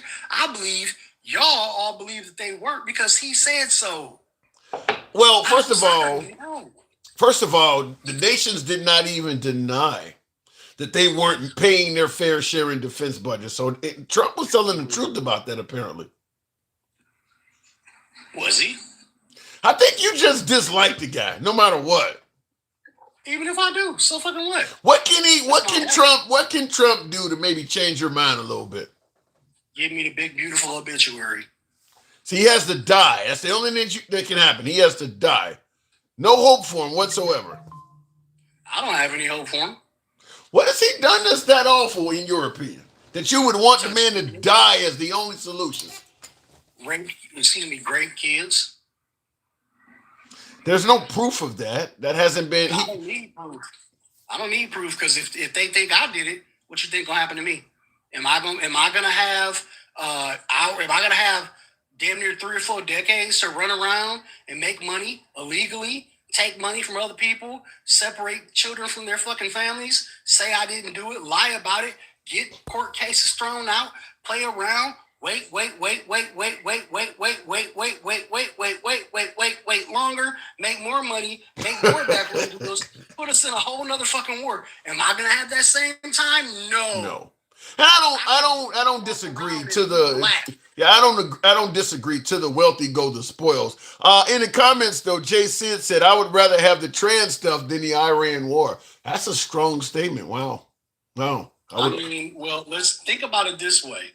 If a man is playing against a man, a biological man's playing against a woman in a sport, that's a sport. It's just a game. We're fucking walking around about to go put boots on the ground and I ran for a war. That's not even our business. For some bad intel by a damn person who's basically a war criminal anyway. Possibly because of them files again. Well, Sleeper 1969 says, what war? You mean Operation, right? Oh my God. Yeah. You can think what you want to, but something called Epic Fury. What is that? Don't sound like an operation to me. I think it's called, is it not called Operation Epic Fury? I don't give a shit what it's called. Why are our boots on the ground over there? Why is it that we're asking for help for other nations? Why is it that the Strait of Hormuz is closed? Well, we don't officially have boots on the ground yet, though.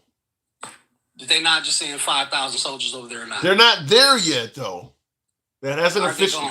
I mean, they could be turned away. They could, huh? All bullshit aside, did they not get deployed? Yeah. Oh, okay. Yeah. So yeah. Yep. Okay. That's all I needed to know. So nothing but an obituary.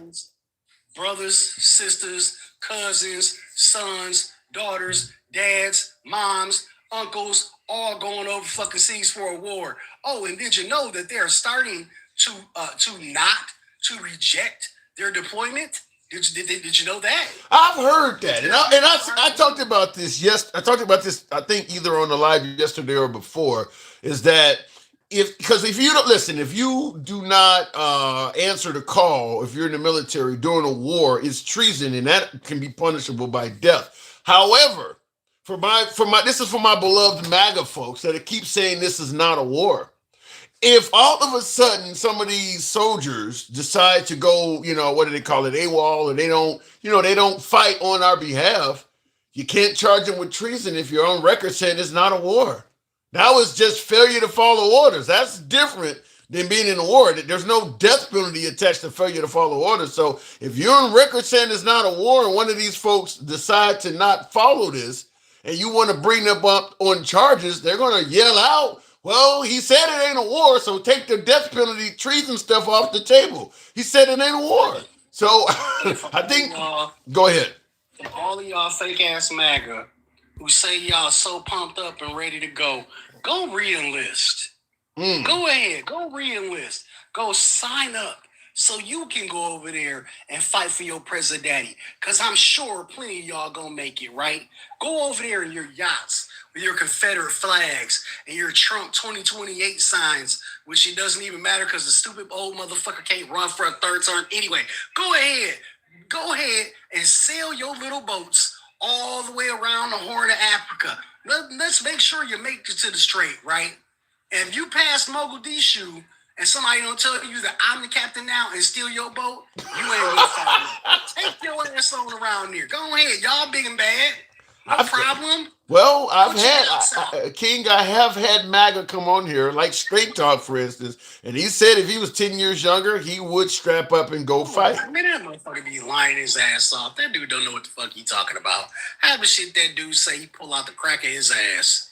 Every time you have him on here, I feel like I gotta poop a little bit worse. All right, King, I gotta move it on. You are crazy. He should be covered under the big, beautiful obituary too. Like, tell his ass, go ahead. Go ahead, give us the big, beautiful obituary. It's gotta be. You gotta. That sounds like Trump derangement syndrome, King. It really does. Does it? Does it? I don't think that sounds like enough of Trump derangement syndrome. All you motherfuckers talking about y'all love Trump and Trump is the savior and God sent Trump to y'all to save this country. That sounds like TDS to me.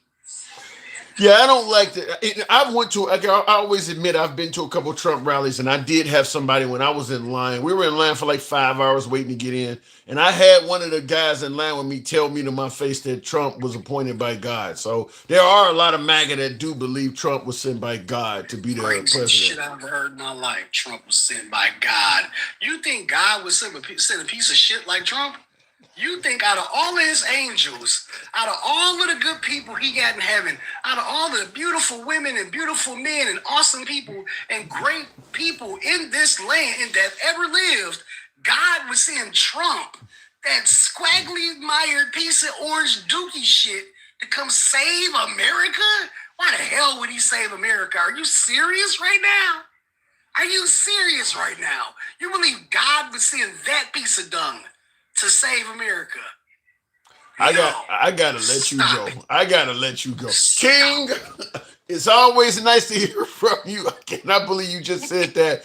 I appreciate you coming through. Love the music, love the conversation. We'll talk again next time. All right, moving on with the program.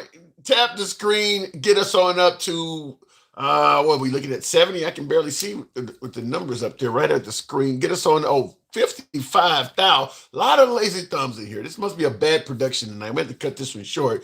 Tap the screen, get us up to 55,000 if you will. If you're watching us on YouTube, smash that like button. It helps out the algorithm. I'm trying to get MAGA on the program.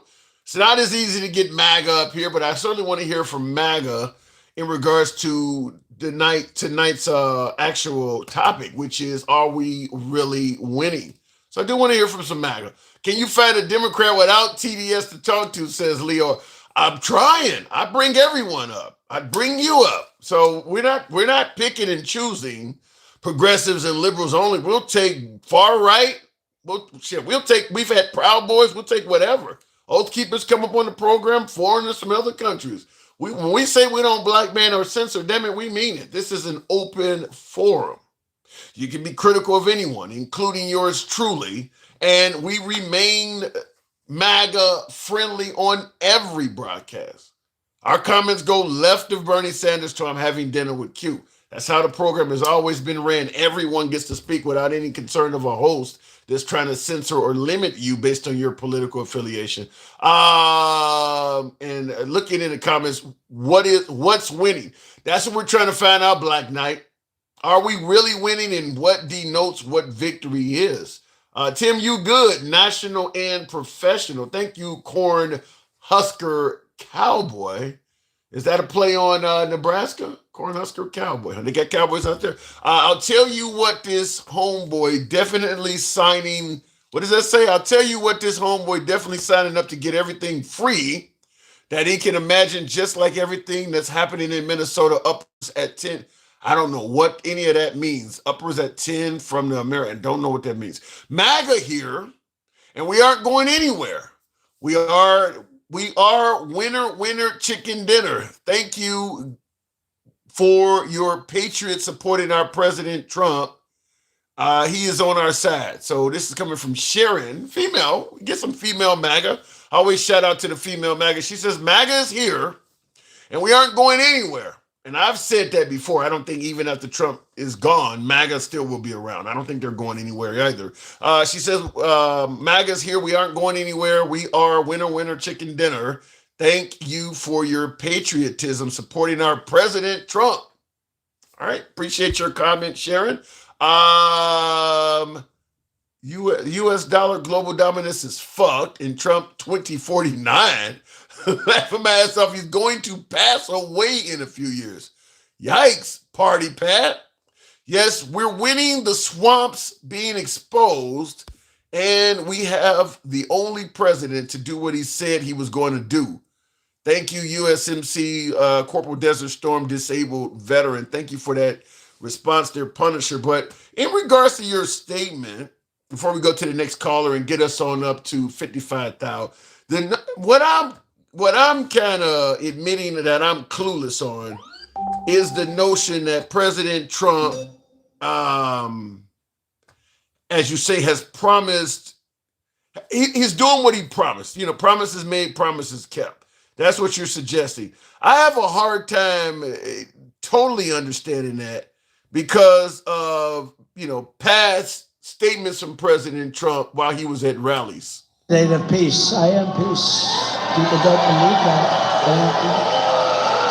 A vote for Donald Trump is a vote for a man who wants to end wars, not start them. We do not want war with Iran. We actually want peace. The Iranians are clearly not very good at war. Perhaps they should follow President Trump's lead and give peace a chance. Kamala's campaigning with warmongers like Liz Cheney. How do you think that is? She picks Liz Cheney, whose father virtually destroyed the Middle East. You know, Liz Cheney, she talks big, oh, I want war. She always wants war. Every time I was with her in the White House, we should attack this nation, that nation, nations that people never even heard of, we should attack. She's a big tough guy. She sits back in Washington, oh, we ought to go and attack Iran, Iraq. We're going to attack everybody. That's why I broke up with her. All she wanted to do is go to war with everybody. These war hawks, they want to draft your kids to die in wars, and they will never fight themselves. You know, we'll stay around the country for 15 years, just bomb the hell out of everybody, make everybody miserable. Nobody knows why we're there, you know, the wars that never end. These endless wars that we've been in, I've gotten us out of so many. We don't want to get into wars. We're tired of fighting. I'm the only president in the last 84 years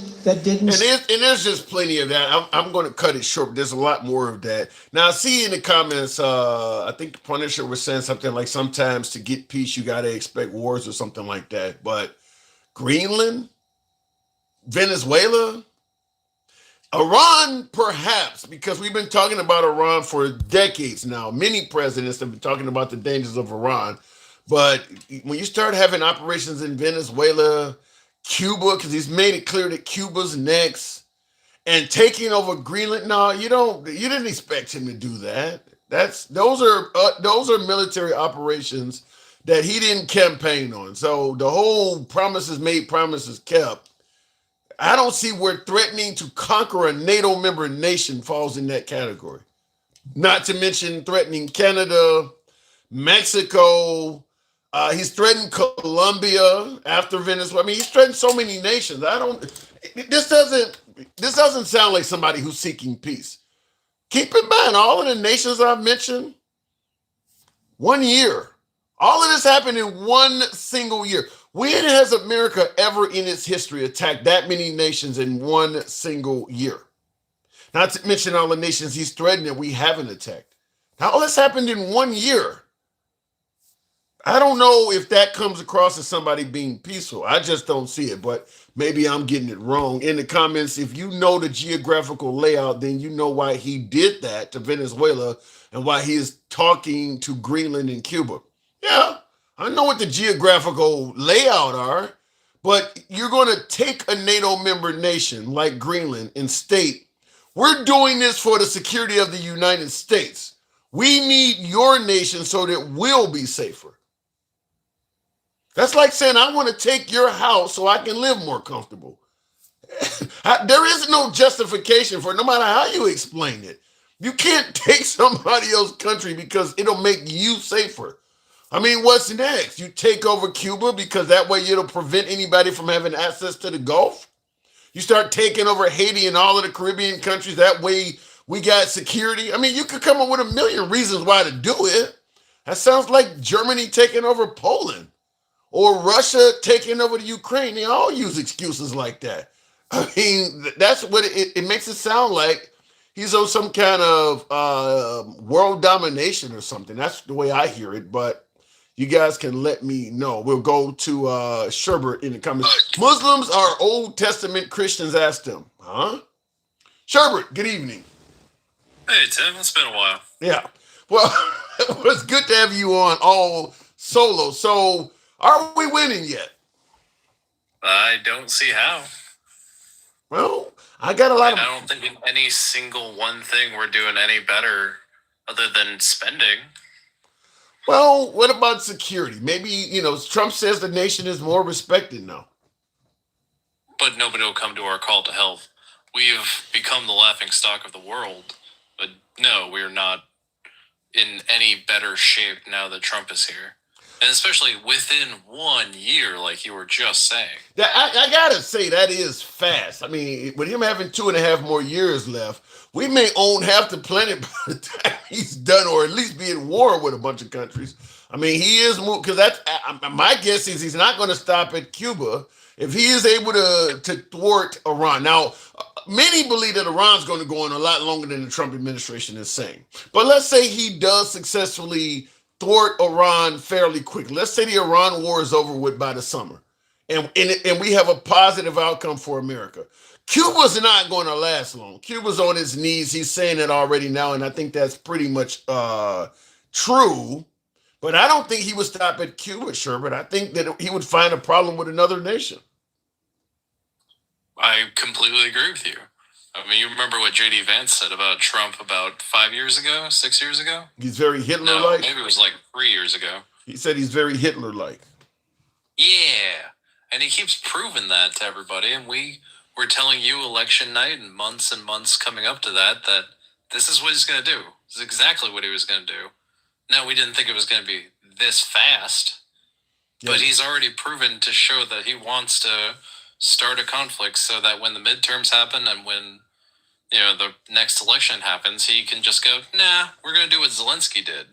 Well, yeah, he was standing next to Zelensky when that came up. That all you got to do is start a war, because he kind of like it was like a light bulb, a eureka moment. Like, really, all you got to do is have a war and there's no election. He kind of smiled, and then. But listen, I don't know if he's going to use the excuse you're saying, but I do feel confident he is going to declare some kind of presidential emergency that has something to do with elections, whether it's fraud, illegal immigrants. So he is going to implement some kind of executive order that's going to be in cahoots with the election. It's going to interfere with how we vote, or who can vote, or what's going on with the election in some way, fashion, or form. He is going to interfere with that. I'm fairly confident of that. So that's winning, right, Tim? It might be winning ugly, but if it works, it's winning. It is winning. Yes, it is winning. If he does something underhanded, and it ends up leading to the Republicans winning the midterms, it ain't the kind of victory that I would favor, but it is a victory. If you say so, Tim. I'm just saying. I mean, things are going to get real bad, and it's just getting ridiculous with how much cope you have to. As soon as King Finn comes up with a couple of good points, you go to the dumbest fucking corners to try and defend Trump, and it shows exactly where we're at. There's no defending the indefensible, but you're trying. God, you're trying. Well, I could listen. There are other things to defend Trump on. It's just I don't use them because I think they fall into the category of the jury's still out, such as the tariffs. A lot of Trump supporters give him credit for bringing a ton of money back to America via the tariffs. I put it in the category of the jury's still out because the analysts are not agreeing with Trump However, what they're saying is going to happen hasn't materialized either yet. We're not paying a whole bunch more for stuff yet, is what the analysts are saying. However, Trump is not proving that it's brought in a ton of money. So I say the jury's still out. MAGA gives Trump credit for that already. I would say the manufacturing job loss speaks for itself here. So the numbers are in. We're quite losing on this front, and we've pissed off the world with blanket-wide tariffs. Well, this isn't winning. Well, the man says he didn't come to make friends. I mean, so we still need allies.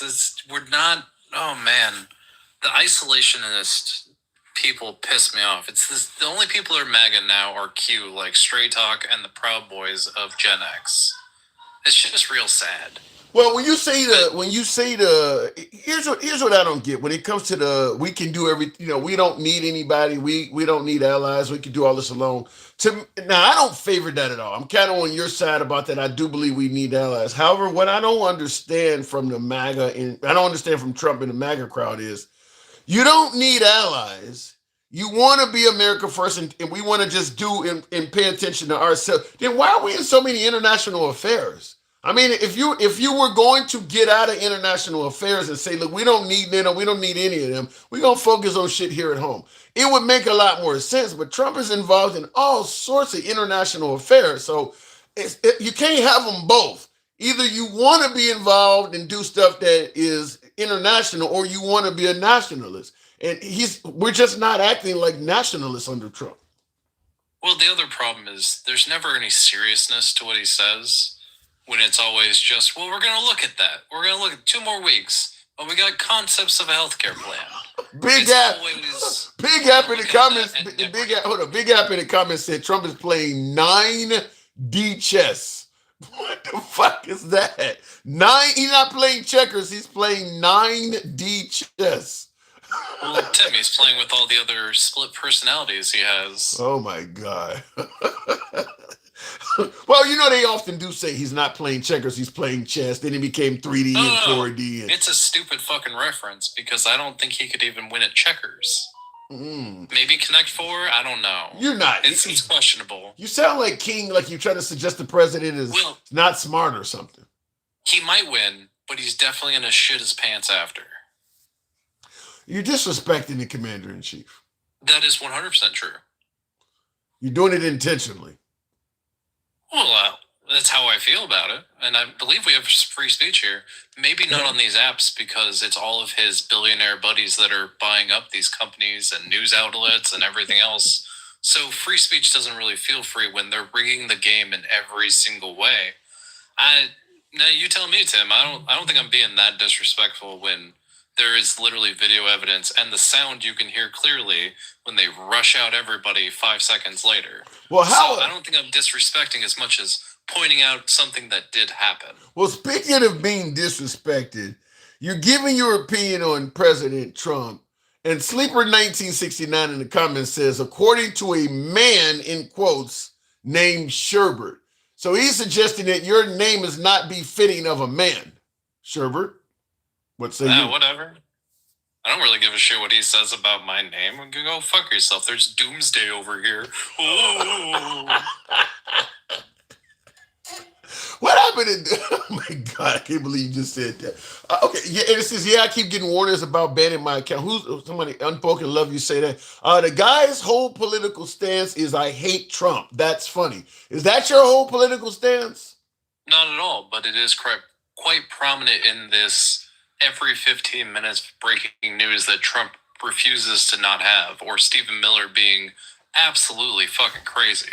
So it's definitely not my only stance. It's just quite prominent in the moment when the things in Minnesota happened and people turned themselves into pretzels to defend a horrible person that didn't pay his contractors when he was theoretically making legitimate money. So, fuck off. He wanted to make more. In the comments, Freedom Fighter says Trump wants migrant workers back. Have you heard anything? Somebody else said that. Have you heard that? That they're trying to, you don't deported everybody. Have you heard any notion they're trying to get some of the migrants back? I have not heard that, but it absolutely has to happen. We can't just close off the border, to a workforce that we actually do need. No matter how much it sucks that we pay people less, we do need that workforce, and our job numbers are showing it. So, whatever.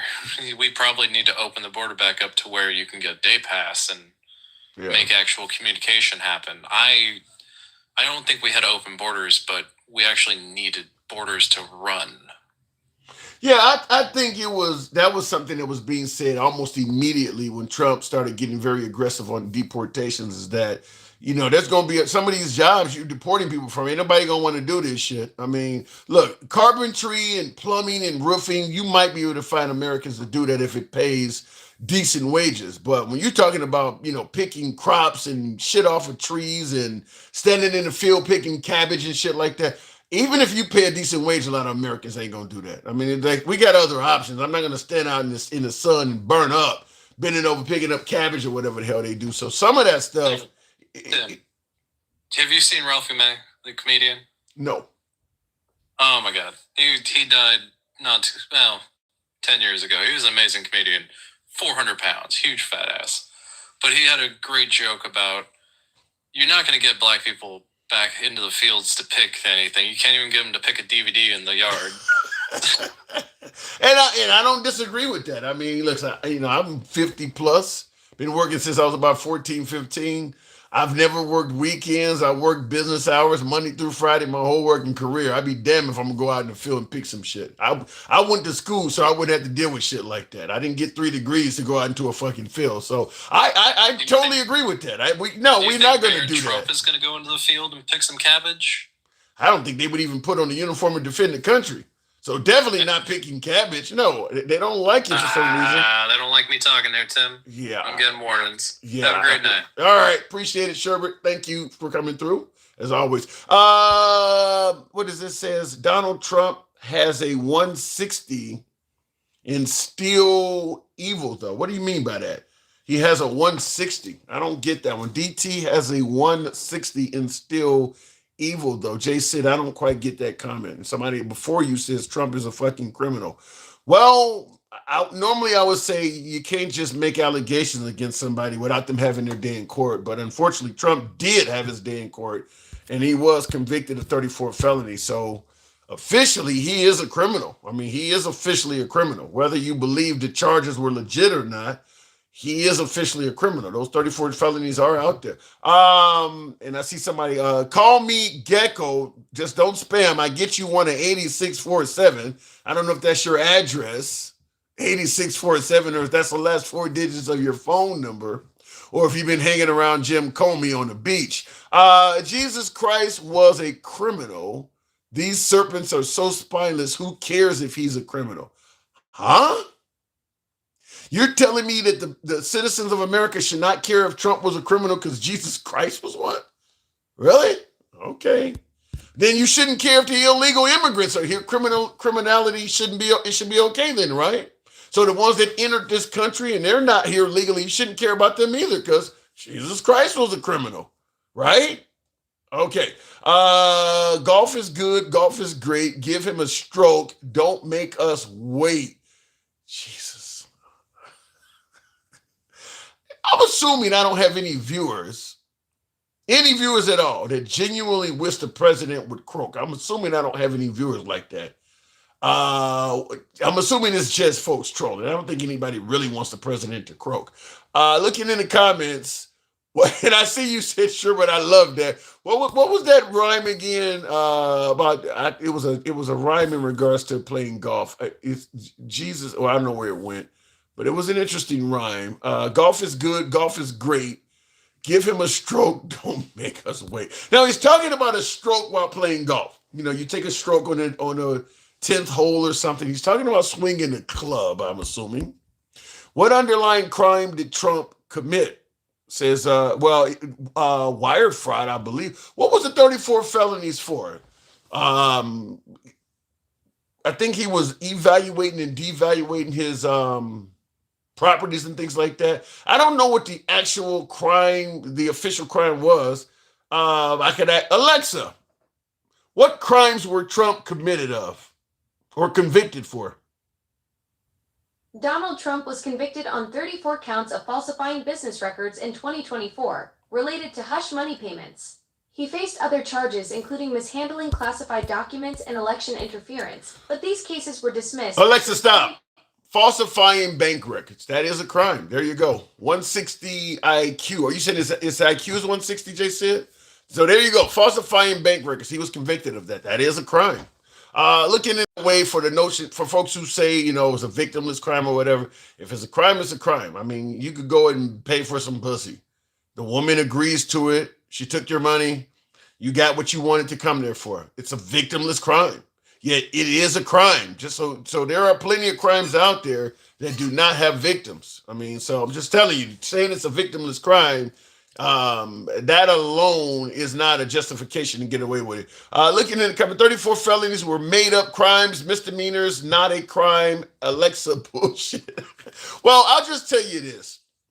In regards to Trump's 34 felonies being made up crimes or whatever you want to call them, just about everybody that's been convicted of a crime thinks that the prosecutors fucked them. You ever see the movie Shawshank Redemption where they're sitting at the table saying the lawyer fucked me and everybody in here is innocent? Everybody that gets convicted of a crime has a problem with the system. If we took what Trump is saying at face value, you got to take it from every felon. Keep in mind, Trump is a felon that currently has access to the nuclear codes, but most felons would not be allowed to flip burgers. Something about the system needs to change, unless we just want to give some kind of special provision or a special pass for President Trump. You think he's the only person that's been convicted of a crime that he didn't do or claim he didn't do? But the idea that you cannot flip burgers if you got felonies, but you can have access to the nuclear football, that, in my opinion, the minute we allowed Trump to become president, they should have changed the restrictions on felons. Absolutely, when it comes to voting. How is it that I, as a felon, let's say I was a felon, I don't have any criminal history, but let's say I was a felon, how the hell are you going to take away my voting rights, but then tell me that I do have the legal ability to run for the office that I can't vote for? How the hell does that make sense? You can't vote for president as a felon, but you can be president. Does that make sense? Take the love or hate of Trump out of the picture and tell me that somehow, some way makes sense.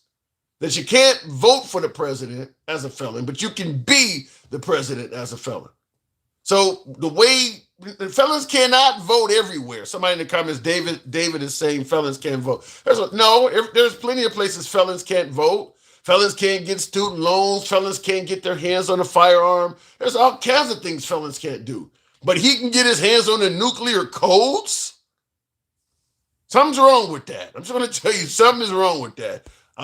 Felons can't vote for president.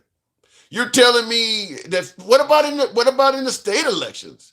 Period. You should not be able to, in my opinion, you should not be able to hold government office as a felon. Period. If you think he's innocent, he should have to straighten that out. Just like if you wouldn't apply for a job doing anything, they would tell you, before we can hire, you need to straighten that stuff out. If you say it's a witch hunt, you got to straighten that out first and then come back and reapply. They would not let you do that with all those felonies on you. I don't know how you can get your hands on the nuclear code that way. Gen X, what am I getting wrong? What's up, man? Why you don't let ghetto grandma up? She's down there begging you to come up. I didn't see. Because it's St. Patty's Day, and she want to come up and say how much she likes white boys' pee-pees, because she's white.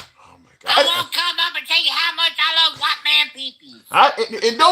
Don't nobody galaxy him. I want to talk to him. I didn't see any. I did not see her in the comments. First of all, so I haven't seen her. I didn't know she was up there. But yeah, she's an. Hey, I know what Trump's doing.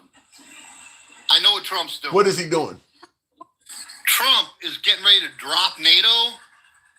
Now follow me. Stay with me. He's getting ready to drop NATO. But he's been saying for a long time that NATO's worthless. They don't carry their weight, blah, blah, blah. Whether it's true or not, that's open for debate. Do you favor him dropping? You think that's a good idea, what he's doing? 100%. And I'll tell you why. I think he should drop NATO and join BRICS. Do you understand the global economic ramifications of the United States. What countries are? What? Give me the. What are those? BRI. What countries are those? Brazil, Russia, India, China, and South America. But I believe Iran's in BRICS now too. Don't bring this bitch up. Don't bring up. I'm telling you, I don't talk to women. Oh my I don't talk. Why you want to do that, gangster grandma? Fuck you. You's a hoe. You's a hoe. I don't want to hear your ass. Well, I'm going to bring her. Okay, first of all, why don't you talk to women? I need to know that. Why don't you talk to Because women? they're not on my level, bro. Women are fucking dumb. No. Wait. You don't think any women are on your level? Nope, none. Not even Sherbert. Not even Sherbert. That bitch is not on my level either. What makes a woman incapable of being on your level? Explain this to me. I'm trying to figure this out. Let me tell you two women that could come up and I'll have a conversation on. One is going to surprise you, and that's Takesha. I have a lot of respect for Takesha, and we've talked in Stick the Rulers chat, and that's a nice lady, man. She's very smart. She's opinionated, and she's a lefty, and I get that. And I'm okay with that because she's intelligent. She brings receipts. You don't think the other one is Miss Mo Better? You don't think I respect those two ladies. You don't think Gangsta Grandma says things that a lot of the audience likes? Yeah, because she's a fucking nut, and she doesn't say anything. Gangsta Grandma talks for a fucking half hour and doesn't say shit. All she does is yell and tell you, "What up, Pookie? I will take you and put your head between my legs, because you ain't no black man. You ain't no goddamn black man. I'm going to take your black card." An old white woman, a drunk white woman taking your black card. How the fuck does that work? Oh, well, first of all, she's not white. She's not white. God. No, she's white as apple pie. Oh, my God. She's Okay. white as apple pie. Okay, let's get back to this woman not on your level thing, though. I'm still baffled. Okay, you got respect for Miss Mobetta and Takesha, but you don't talk to women like this because they're not on your level. Elaborate a little bit more on that. I'll tell you why. Because women deal with emotions. They base their judgment and opinions on emotions and subjective emotional data. They're not objective like men are. Okay? Have you seen I sent you the clips in Congress? Everybody yelling is a female. I say get rid of all the female ones too. All they do is yell and scream. So what do you want, a country? Wait, you want a country full of just male politicians? 100%. 100%. It worked like that throughout human history, Tim. Throughout human history. When men were men and we conquered shit and we moved ahead and we lost shit and we did this and we fought and we told great stories about conquest, and then women come in and say, let's talk about cooking. Let's talk about this. Let's talk about that. So what do you? So if the men are maintaining all of the leadership roles, then what is women doing? They're home. They're home, and they're doing what they need to do at home. Read the Old Testament, Tim, chapter 2, paragraphs 1.2. That'll tell you everything you need to know. By God, so what women are for. So the women are all home. So if a woman is not married, for instance, what the hell is she doing at home? She should be working. I mean, how does she support herself? No, she should be trying to find a husband, living with her parents. That's what her job is. What if she don't want a husband? What's that? What if she doesn't want a husband? Well, then she's fucking spitting in God's face, because that's what God says she needs to do. So all women, according to God, should have husbands. Yep. What if she's a widow? What if she's a widow? Where should she be? Well, then, I mean, it's unfortunate. Then she's there for her kids and does what she needs to do as a woman for her children and go see God when her days are done. Wow. So that's why, Tim, there's one thing that you say that really gets under my skin. I'm sorry, I don't mean to cut you off when you're trying to talk. No, you're good. But when you say, well, Saudi Arabia for the little thing of infidelity is not a little thing. These bitches should be tied in town square and stoned. Stoned. You fucking cheated on your man.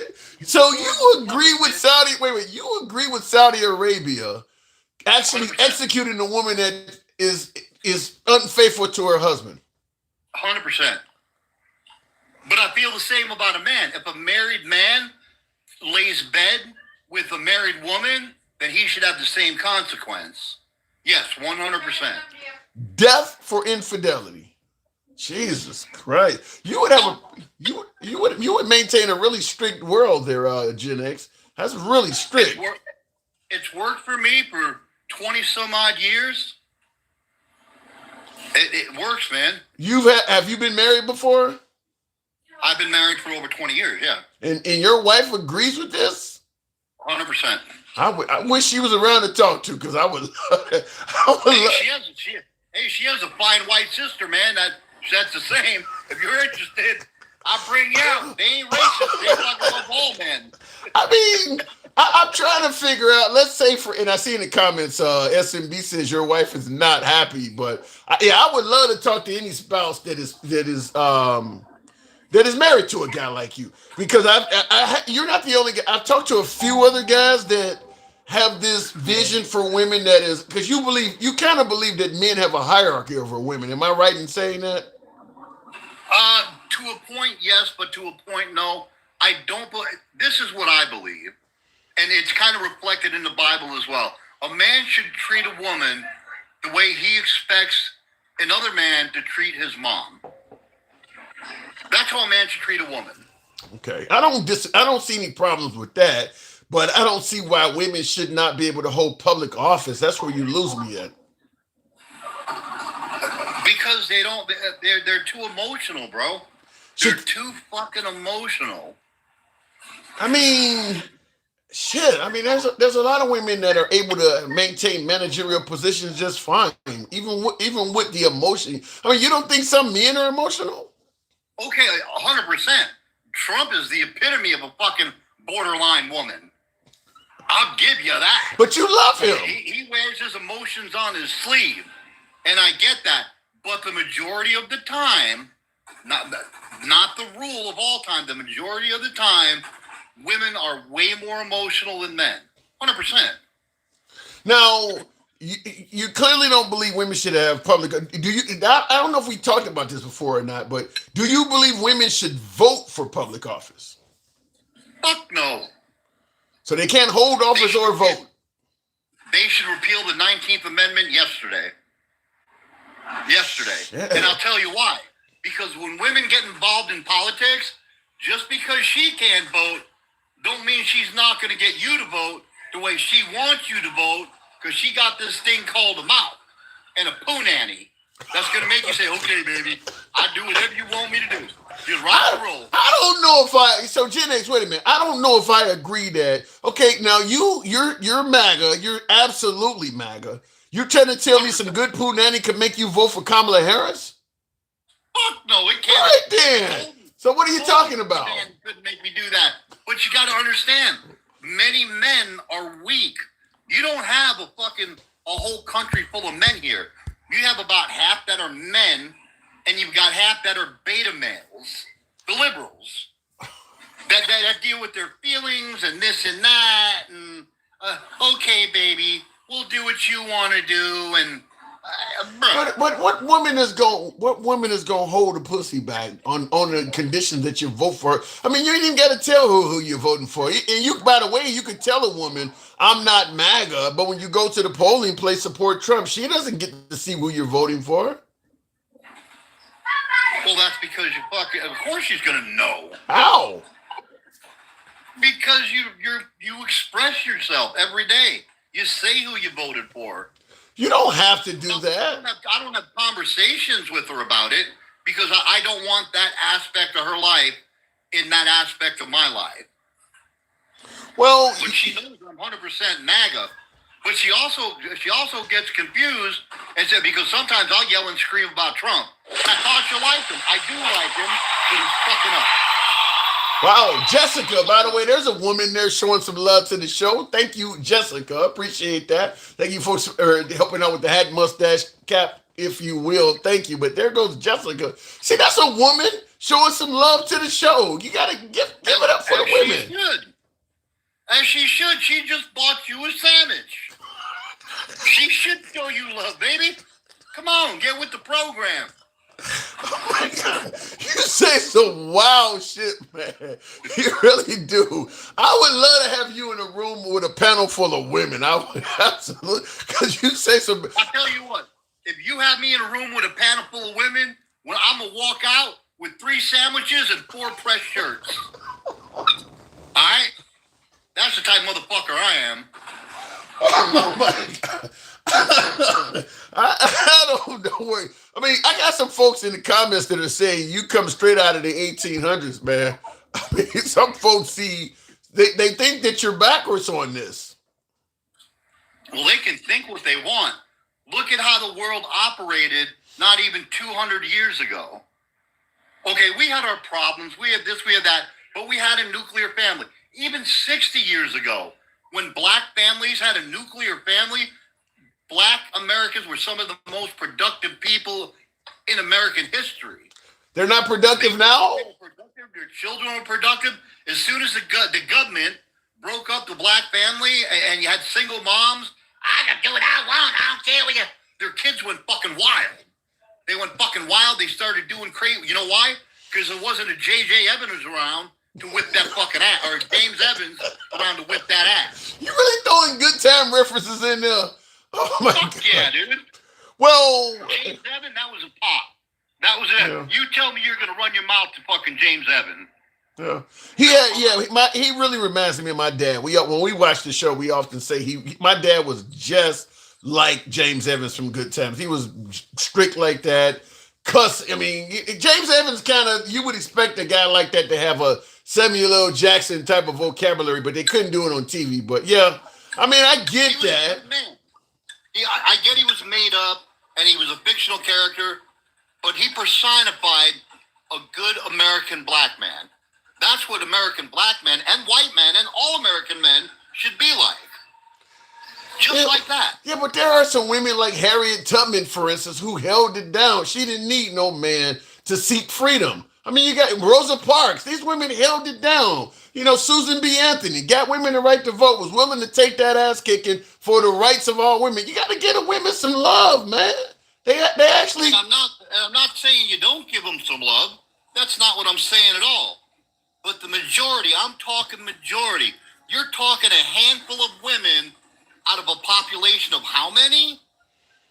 That's because Mother Nature, DNA, and fucking evolution made women who they are and what they need to be. I think that women would be surprisingly more effective and valuable to civilized society than you think if it was not for people like you trying to hold them back. It's just like with African Americans. Once African Americans gained freedom, we started finding out, you know, a la Charlie Kirk, these motherfuckers could even fly airplanes if we just leave them the fuck alone. I think women are the same way. If you let them actually blossom, they're capable of all of the things you don't see. It's just that you're holding them back. No, it's not me just holding them back, brother. It's really not. So I mean, you haven't seen any women in politics that did a good job that you thought was none at all. Not a one. Not a one. Damn. Not a one that a man couldn't have done a better job. No, I'm just being honest with you. I think men should retake the fucking reins, fix this fucking world like Donald Trump is doing, and be men. How is be fucking men? Donald Trump can't even fix the country. We hate each other within our own borders. How is Donald Trump gonna fix the world when he can't even unite us? Why? Because before he can fix us socially, he's got to fix us geographically, and he's working on that. You do realize the man is like 80, right? He ain't gonna be around for you. You don't have a lot of time. He's moving pretty quick when he's only got 2.5 years left. this motherfucker may own half the hemisphere before he gets out of office. That ain't no joke. That is actually looking like a real. So you agree with me then that after Trump, if he can get Iran straight and win Iran, Cuba will be something quick. You also agree with me that there is going to be other nations after Cuba. God, I hope so. What is this? I hope so. So what is he trying to what is he, Stalin trying to reestablish the Soviet Union? Is he on a conquest mission? He's a man doing what men did throughout human history, and he's conquesting and conquering other nations. He's expanding our territory, which is what he should do for the American people. More territory is the greatest gift he can give to our people. What about the people in those? What about the people in those countries that are being conquered? I bet we're doing a fucking much better job than they are. The people that are being conquered, how many of them are trying to get over here? I know that America is the biggest sought immigration country on the planet. Yeah, but that is more people trying to get into America than any place else in the world. But and I don't disagree with that, Gen X, but that's when they try to get here. We don't have any nations out there where we've conquered the people and left them in their own environment and they were better. The Hawaiians don't even like us. I mean, the people really? Give me some examples. Give me some examples. I'll give you every example because we don't, with the exception of Hawaii, we don't conquer other nations. We try to assert our influence, reestablish their government, and have them do what we want them to do based on their commonalities, their religious beliefs, their paradigms, their morals, and then say, hey, we want to put a person in there who's going to be supportive of America, the West. So what do you want to do? You want to take over a country and change their religion? No, take over the country and take over their politics. You be whatever religion you want. So, but you're basically going to take away their identity to some degree.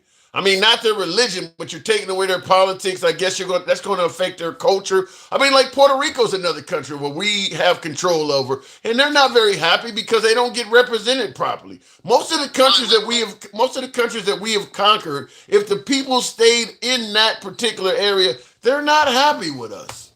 That's a good point. So what you said is we're going to take away their identity and give them ours. If you're driving a Volkswagen fucking Rabbit and I give you a Rolls Royce, you give me back the Rolls Royce? No, because I gave you something better. I don't know. I'm using your logic now. I mean, I hear what you're saying, but we don't have a good history of happiness after conquering. Most of the places we conquer, they're not very happy after we do that. In fact, I don't know anybody that is. I don't know any nation that is happy after we've done it. Tell me the last 5 countries that we've conquered and occupied. Probably would be Hawaii. I guess the people of Alaska would probably be in that era. I mentioned Puerto Rico. Huh? They were North American. Well, yeah, but they weren't part of the United States. The people. I'm saying countries. Like, for example, Greenland, Cuba, Venezuela, Portugal, Chile, Mexico. Name 5 countries that we've conquered, not butted in on their politics, but conquered, occupied, where they're not doing better off now. Alaska's doing better off than they were when we took them. Much better. So is Hawaii. Hawaii is differences. You guys focus on when you say in people are doing better in improvements, you focus everything on a financial aspect. You ignore stuff like like the happiness index. You ignore stuff like the environment. You ignore stuff like, child mortality rates and literacy. All of the other things that people focus on, are we better in these areas? You're focusing solely on, are you making more money? There's a lot of other parts of life that don't involve making, like the Native Americans, they didn't give a shit about money. They were things that made them happy, had nothing to do with money. Like what? Give me an example. Like conquering other Native American tribes and human sacrifice Like being savages. Like being one and respectful with the land. We're pretty damaging to the land compared to Native Americans. So they would not favor what we're doing. Now let me throw this in too, okay? I'll go a little bit left for you. I'm not saying there's not room for improvement where we're concerned, because there certainly is. But I think the overall picture says that what we do is right in the long run, and if we press that agenda and our will, the world will be a better place. Says us. I got to move it on, Gen X. Says us. I understand what you're saying, but that is in our opinion. I don't think even Canada wants to become part of the United States, despite what folks are saying. But Gen X, good conversation as always. Come on back anytime. Hey, have a good night, Tim and Gangsta Grandma. Don't you go smoking too many white peepees, you Irish woman. Oh my God. All right, let me move on. Speaking of which,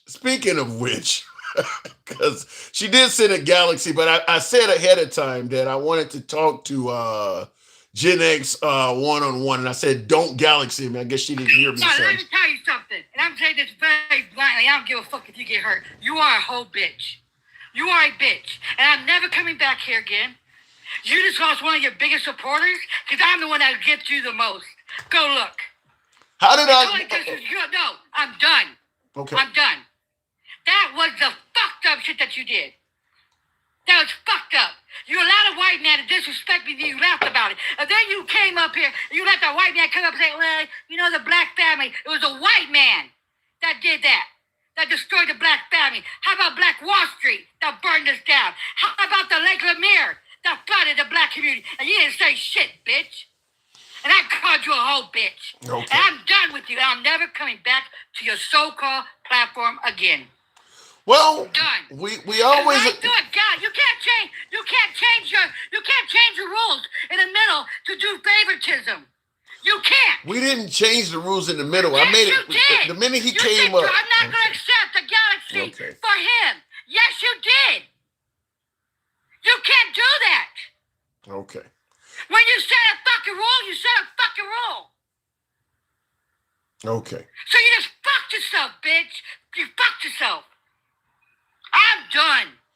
All right. I'll leave it at that. Sorry to see you go. Tim, you don't even see what you did. What? You can't just change the rules. It's because you want to fucking suck his dick.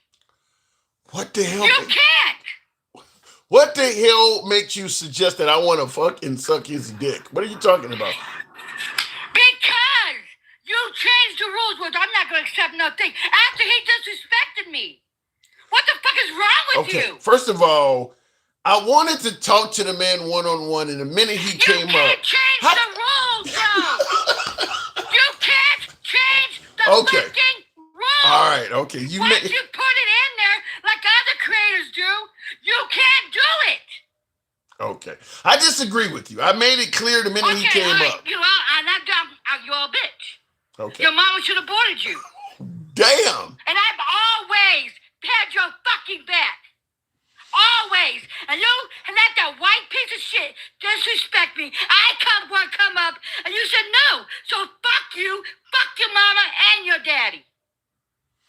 And you think I'm joking. I am so unsubscribing. I have done a lot. You go look at who's your top gifter. Look at your top gifter, bitch. Look at it. I was. Okay. I hate to see you go. I hate to see you go, but okay, at this point, okay, gangster, I get that I'm a bitch or a whole or whatever. I mean, at this point, I get all of that. You're saying, but you're saying. Then you allowed that bitch to talk shit about black families, and you didn't even check his ass. You're kind of saying the same thing over and over at this point, though. You didn't check his ass. I hear Why you. didn't you check the white man? Okay, what do you want me to do now? You didn't check. God, you're fucking goddamn special. Your mama did probably smoke crack with you. On God. She probably fucking did. Because you did it. When he was talking shit about the black families and stuff, you did not. You did not. What do you want me to do now? Okay, you're pointing out what I messed up on. What do you want me to do now, going forward? I'm done with you. I Honest didn't. to God, I'm Okay. done talking to your ass and fucking you and after I'm done. I'm being done. I'm never coming back up here. I'm not spending a damn dime on you. I'm not. Okay. Because what you did was shitty. Okay, What you did was you're shitty. literally saying What the you did same was thing. shitty. At this point, you're saying the same thing over and over again. But what you did was shitty. I get it, but how many times you gonna keep saying what you did is shitty? You Like fucked I up. You said, fucked up. What you did was shitty. Okay. What you did was shitty. And why don't you? I'm not coming back. I'm not. Okay. And why don't you ever push back on the YT man about all black families? Why don't you tell them that about the Black Wall Street and stuff? Why don't you? I didn't bring. You can use Kiki cockeye and suck in his dick. I didn't bring up Harriet Tubman and Rosa Parks or any of that, huh? But he said families. Okay. He did that. Black Wall Street. What do you do to the families of Black Wall Street? When they drowned the whole damn community. We were not trying to have a history lesson, gangster. You have to when he brings up shit that wasn't true. Okay. That's what it is. You gotta push back because that's why they did it. Okay. Because you don't push back. I pushed back on all the callers. I pushed. No, you don't. I made it. Okay, I made it clear as hell to him. I made it. No, you just happen to have your own opinion. I made it clear to him that women are capable of blossoming and doing all kinds of shit if people like him weren't holding them back. I just didn't push back the way you want me to. I was pushing back on everything he was saying. Yeah, I was. You gotta push back what they did. Okay. Why are you a coward? Okay. Why are you a coward? You a sorry ass ninja. Okay. You are a coward. You push back. You tell them the damn truth. You will hurt their feelings. Oh well. Okay. Oh well. But you have to. You got to push back. All right. I do push back. And then you allowed him to disrespect me and then you laughed about it? Then you fucking laughed about it, you fat fuck? I want to let everybody disrespect you. I laugh when you insult me. You no more. I would never defend you again. I would never defend you again. Never. Okay. I laugh at your insults. All right. It is what it is. You laugh because you think this shit's not serious. Like you a whole bitch. Oh, I can't be a half a bitch, a quarter. I said you're a whole bitch. And I swear to God, your mama should have swallowed you. You are a waste of a fucking nut. You really are. Well, I'm kind of glad she didn't swallow me, I guess. I don't know. Because you a piece of shit. Okay. You really are. I'm done. I'm not. I probably. If they think I'm coming back, I'm not. I'm not coming back here because you change up way too fucking much, and I'm done. I would never associate with a ratty raccoon like you. With a ratty fucking raccoon. What is a ratty? What is a ratty raccoon? Fuck you. What is a ratty raccoon? You cross-eyed ass bitch. So raccoons are cross-eyed? Your ass is. Okay. All right. I'm learning. You really think I'm joking, don't you? You really fucking think I'm joking? No. I promise you I'm not. I don't think. I promise you I'm not. You allow this shit. You allow people, when they come up here, they talk their fucking racist shit, and they talk all the shit that you know it's not true. You allow the shit. You allow the shit. You wouldn't bring up nothing that the white man did to us back in the damn day, and it's still going on. You don't allow shit. You a pussy ass wannabe fucking black man. Okay. Go drink the fucking bleach. Okay. When you say I allow this shit, what do you think I mean when I say I'm for free speech? You can criticize anyone, including me. Okay. You push back. You push the shit back though, Tim. You push the shit back. No, I'm not coming back. I'm not coming back. I promise you. I put down my kids. I'm not coming back. Okay. Well, we'll welcome you back if you do. This is not entertainment. When you're dealing with people's lives and stuff, this is not entertainment. When you're dealing with history, it's not entertainment. The white man destroyed the black community. The white man destroyed the black everything. They stole our creations. They did everything. Okay. And you don't never fucking push back. You know why? You like sucking their cock. That's what you is. Why I You gotta like be- sucking it. Why I gotta be? And you like that fat fuck. You like sucking his cock. I don't know what you mean when you're talking about sucking cock. Because you don't push back. You don't. You don't even give them. Oh my God, I'm sick of you. You don't even tell them about Black History. Nothing. You just allow them to spear the shit, and then you kick cockeye. I kick cock. What the hell is that? And then you when I told you to switch up on your rules and stuff, you're not even supposed to do that. So I lost all respect for you. Okay. I lost all respect for you. I did. When you did that, you switched up because you want to talk to that fat fucking ass cracker. I'm done. Why are you calling him a cracker? Cause I feel fucking like it. Like he called me. I'm fucking white, bitch. I never will be white. I'll spit on you. I'm never fucking white, bitch. I know who my mom and my daddy is. Black. Well, shit, I'm glad to hear you know who yours is, because I was told man should have swallowed me. Well, hey. You're doing better than me. It is what it is, huh? Yeah, I almost got swallowed. No respect for you. I am unfollowing. I promise you, I don't want nothing to do with you after this. I told you. I don't want nothing to do with you. I don't. Because you disrespected me. You allowed a white man to disrespect fucking me. And I had your fucking sorry ass back. Never do it again, no? Well, never. You're the fake fuck. Well, and now go look at your top gifters and tell me. All I know is I made it clear when the first thing I said when the man came on I don't is see your white people doing it. I don't see your white people doing big gifters. They're not. Okay, well, white people send me some gifts. According to her, white people ain't helping me out. Some of you white viewers support. If you are, hold on, let me go ahead. Let me run with it. If you are currently white right now listening to the program on YouTube, Instagram, or Substack or TikTok, support the program. Help your boy out, because I'm hearing that white people don't do anything. So if you're a white guy, help your boy out. But a hat, mustache, a galaxy. Shout out for the white man. If you're a white man, 1 penny. 1 penny, right? No, I mean, 1 penny. Some of my white viewers, some of my white viewers, show some love to the program, just because I'm hearing that whites don't do this stuff. So, I'm one of your biggest gifters, though. Go look. I am one of your biggest gifters. Go look, bitch. Go look. And by the way, the Cash App is the handsome liberal. I don't give a fuck about you. How you begging? No, you beg white people. You gotta beg. Did you just see yourself do? You have to beg them to send you gifts. Oh, white people. You look at all the white people showing out. You are disgusting. Thank you. You are truly fucking disgusting. You gotta beg them to send you Captain DCU. Thank you. And by the way, you have to ask them to send you shit. Hold on. Let me. No, you asked them. Thank you. I'm not asking you shit. I'm not asking a white man to help me do nothing. Gore BG.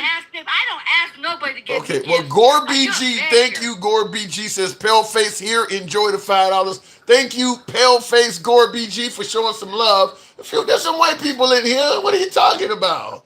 You have to ask them. When I gift you, I gift you. You don't have to ask me. That's the fucking point, you dumb fuck.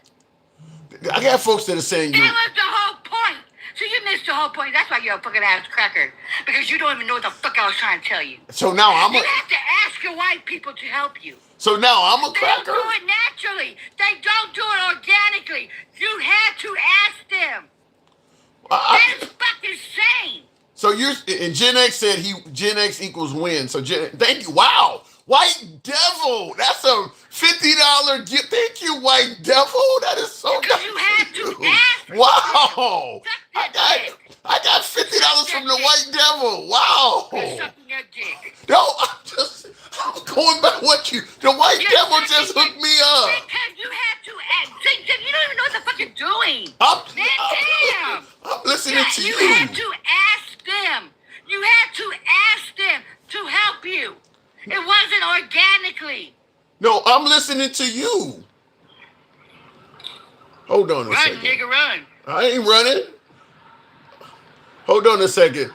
Somebody told me to check my Cash App, so hang on a second. All right. How the hell do I even do that on this thing?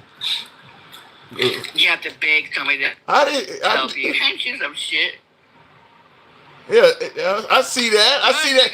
JC Montana, thank you for the Cash App. I appreciate that. Run, nigga, run. Run, nigga, run. Huh? No, you told me that the white man don't do anything. You just missed the whole point, you dumb No, I fuck. didn't. Thank you for the hat and mustache, Andy. What? Oh my God! What you are you? had to ask them to help you. You made it sound do like it naturally. I'm just telling you. All of a sudden, I'm getting all this love from. Because you had to suck their dick. I'm What just. the fuck? You don't get it, Tim. You have to ask them to help you, but they don't do it naturally. That's what the fuck I was trying to tell you. I'm just- I do it naturally. I pay them the $20 damn every fucking month for your sorry ass, pathetic, fat fucking ass. Then I be gifting you 5 to 6 damn what? And little damn things, galaxies of shit. And Amber says I'm white as fuck, and I subscribed the first time I watched him. Thank you, Amber. Appreciate that. Are you saying it's wrong for me to ask? She said she's asking, are you saying it's wrong to ask for help? That's what Amber's asking. Oh my God, you motherfuckers are the dumbest fucking, and I swear to God, that's why the United States is fucking dumb. I said organically, you dumb fuck. You didn't say, you said the white people aren't doing anything for me They at all. don't, not organically, they don't. Now you're adding organic in there. You're moving the goalposts. No, I said organically. That's how, you know what? You didn't Tim, say I'm nothing so about done. organic. I'm so damn done. I'm so fucking damn done with you. I am so fucking done. I'm taking my money. You fucked me when I said that galaxy. You changed up. You changed up your fucking thing. Oh no, don't send no galaxy because I want to talk to him. You changed up everything. So I'm done. I'm done. JPT. I am fucking done with you. JPT. I'm not following you with that employee board. Okay, Lose my fucking number. Don't call me. JPT Farms. Nothing. JPT Farms says, please give Tim one more chance, Sexy Red. No, I'm done. I'm done. What And- you did tonight, I'm done. I am fucking done. And Ed G says, gangsta grandma, cracker ass cracker. Also, gangsta grandma, I hate racists. So some folks think you're racist. Well, you know what? They kiss my black ass. How about that? I know what my history is. I know who the colonizer is and what you guys are doing now. And what Gen X has said, he likes them taking over people's countries and stuff. Yeah, I'm good. I'm good. I'm good, and I'm done. Don't call my fucking number. Well, Don't listen. inbox me. I will block your fucking ass. I'm taking my fucking money, and I'm done. What you did tonight, say don't send the galaxy. You can't change up all that Alter shit. You Ego can't. got me So I'm playing, done. got me looking I'm like done. Kenny G over here. Thank you, Alter Ego. Look, I didn't look. Don't even do that. Kenny G looks better than you. Look, first of all, gangsta, we believe I'm in. done. I get that you're done. Yelling you're done over and over again. I'm trying to just simply tell you, we appreciate you coming on. Absolutely appreciate your support. I can't make you feel happy when you're pissed. Because you fucked people over. You didn't get can't fucked. You change didn't the get rules. fucked. You did not get fucked over. You didn't get fucked You over. do not change up on the rules. You said galaxy to debate people. You can't just go up and change because you want to suck his dick. So all of this anger is simply because you didn't get the. I want to defend myself because your cracker did it. All of this because of Gen X has led you to being like this. Because you did not defend me. He was putting me down. I wanted to have a conversation with him. You cannot change the fucking rules. If I tell you ahead of time, I changed the rules, You but cannot change the fucking rules, Tim. I was giving. When you do it, you fucking do it.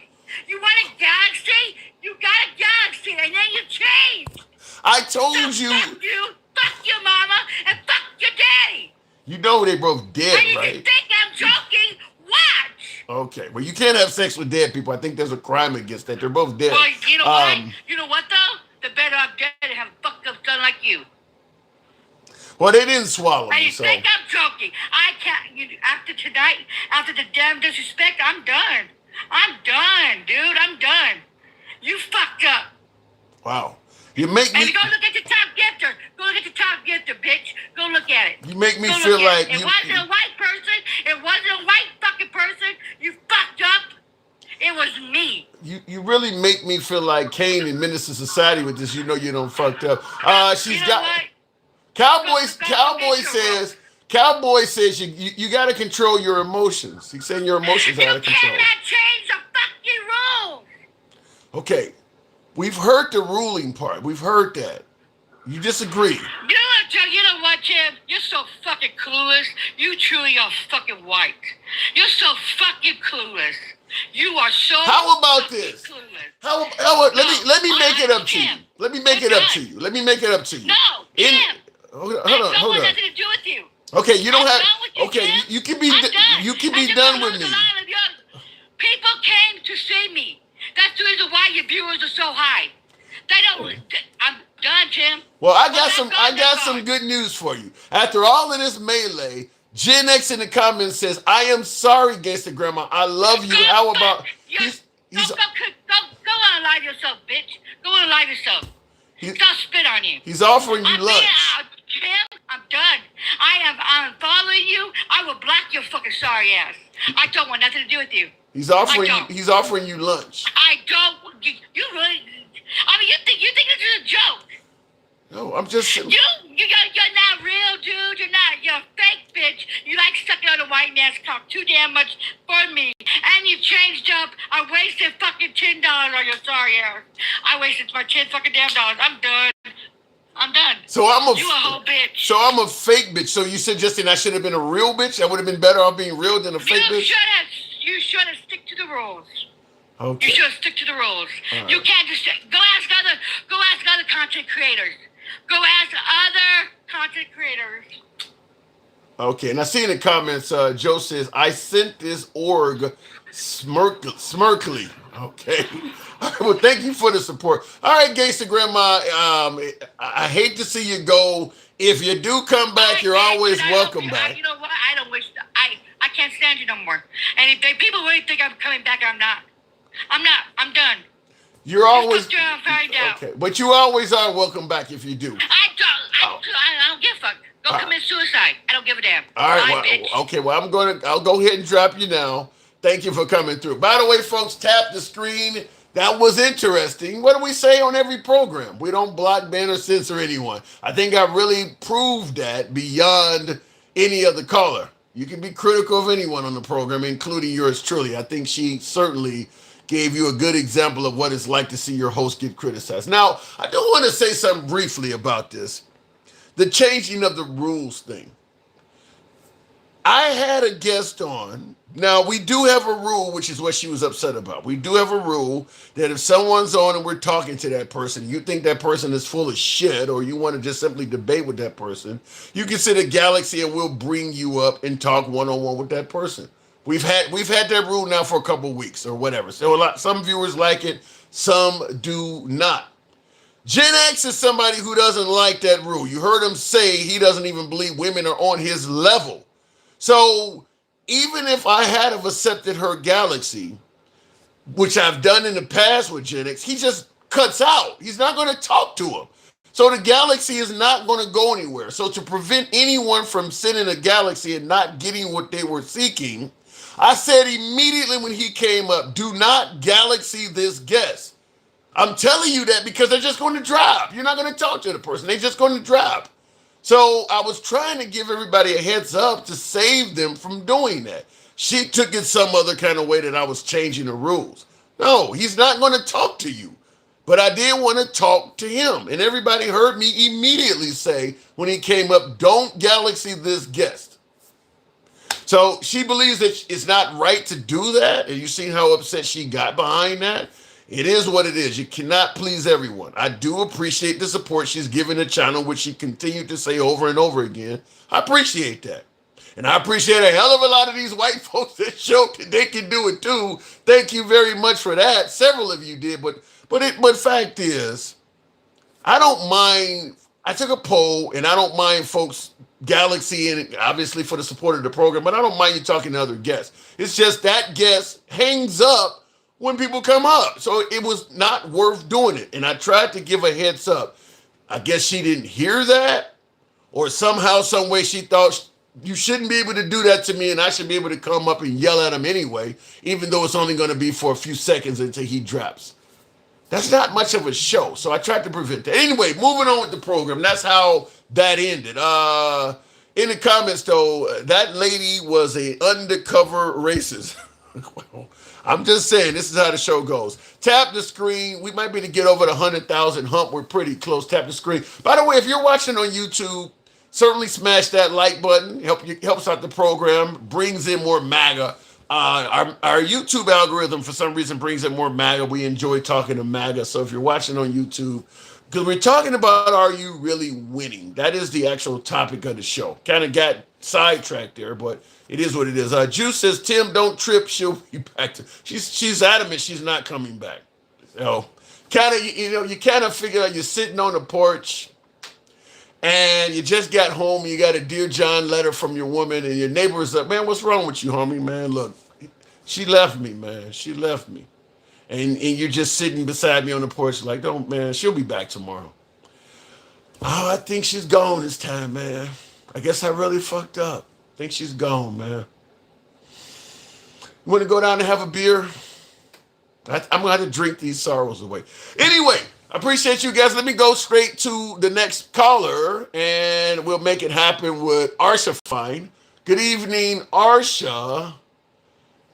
I need you to help me drink this sorrow. I need to hear from a woman. Help me drink this sorrow away. Arsha, good evening. Hello. Hey. I was gonna tell Gen X that no, Hawaii or Hawaiians specifically are not better off.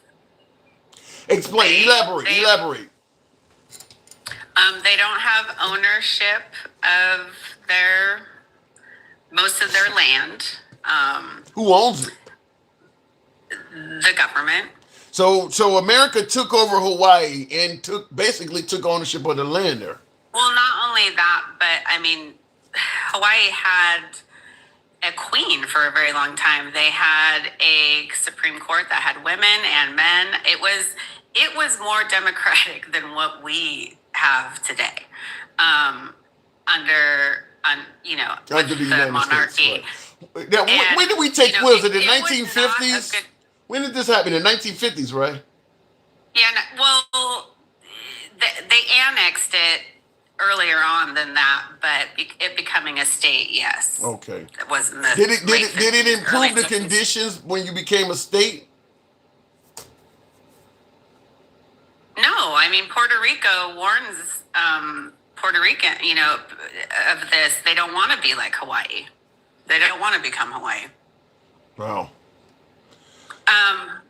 And I was also going to tell Gen X that he is only living in the common era, because before or in BC, all through, and even, in many, okay, let me put it this way. Throughout the world, pre-Western colonization by criminals, let's just say these were some of the most savage human beings on the planet, to go in to another person's territory, kill, grape, take, after being welcomed. Okay. Is that what happened in Hawaii? Is that what happened on Hawaii too? And what I'm saying is, for him to say men need to be in charge. There were indigenous people, Native Americans, Hawaiians, Africans all over the world that were better off before colonization. That is some of the most savage cruelty any human beings could do. And that is in white people's genetics. Well, what you said is part of white people's culture to be savages and travelmen. Appreciate the horn, the sax. Are you saying that it's part of white people's culture to colonize and be savages? Yes, they've never been given anything. They've only taken. Damn.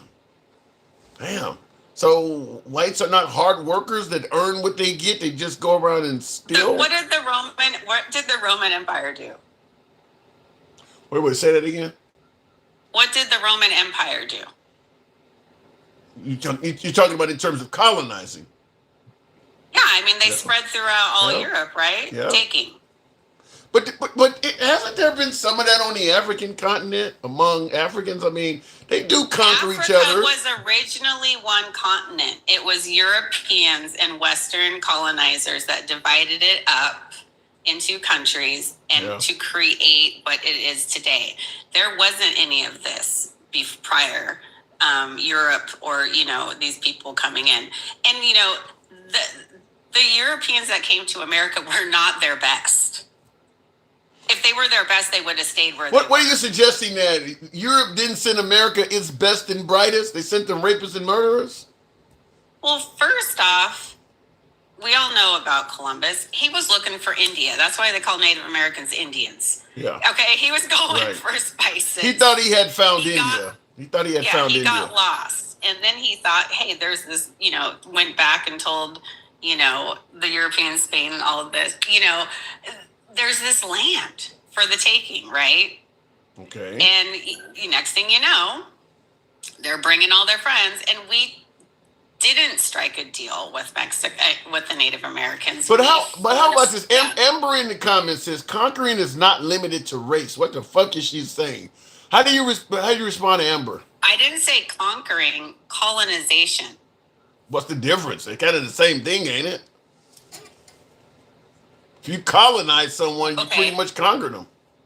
What other group of people has taken away language, forced them to believe in something that they did not believe in? And this goes all around. I mean, the whole continent of Africa forces all the Americas, forces them to believe in one particular religion, possibly doesn't allow them to read, because that would give you an education, takes away your right to learn, teaches you that men are superior to women when before there was not that thing. Like, it's very clear that is the harm. And that is what Europeans have done throughout history. But what she is saying, Amber, and that's just history. World history. Yeah, but what Amber is rebutting and saying, she said, so because we perfected it means we are the only ones doing it. So what she's saying is everybody done what you're accusing the whites of doing. Whites just have done it better.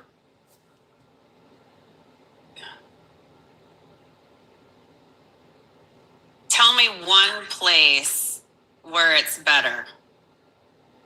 It's better for whites, is what she's saying. Well, yes, because they've created this thing that they're superior and that they need to, civilize the savages, when in fact they're the ones that are acting in savagery. Well, that is one of the tenets. They do believe that they are civilizing savages throughout history. That is what they felt. I mean, what's civilized about taking children from mothers and selling them off to other people? Nothing, in my opinion. Well, I'll tell you this. And I'm not defending what you're talking about whatsoever, because it's deplorable. But what I'm gonna say sounds like it. I think the way they viewed it, just like if you're an African American and let's say you breed dogs.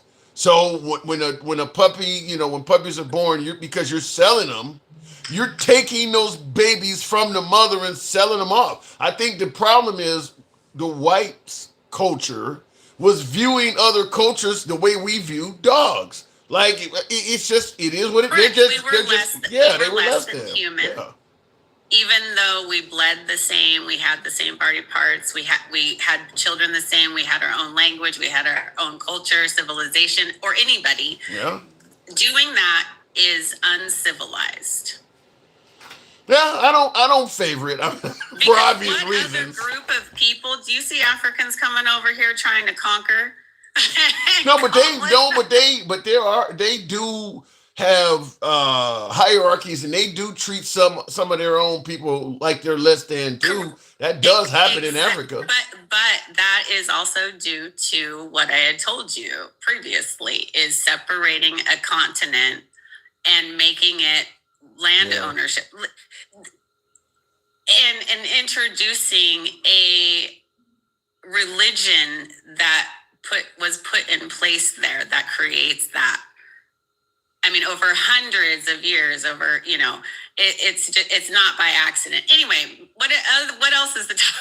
Well, the actual topic is, are we winning? But before we do that, Big Bo C said something that I kind of thought of. He says, immunity from the galaxy, pay a fee. So if somebody don't want to be galaxy, donate to that. I thought about doing that. It wasn't a major issue, though. It was just I had one guest, and I didn't expect Gangsta Grandma to go ballistic behind it. So that's just the way it went like that. And I seen the comments. The Bison Return says, this lady sounds crazy. She has been completely brainwashed, has no idea about any actual real history, says Angel.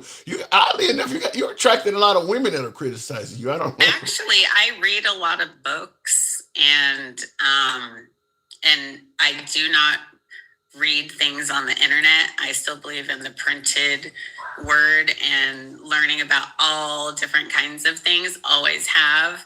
And I find like culture and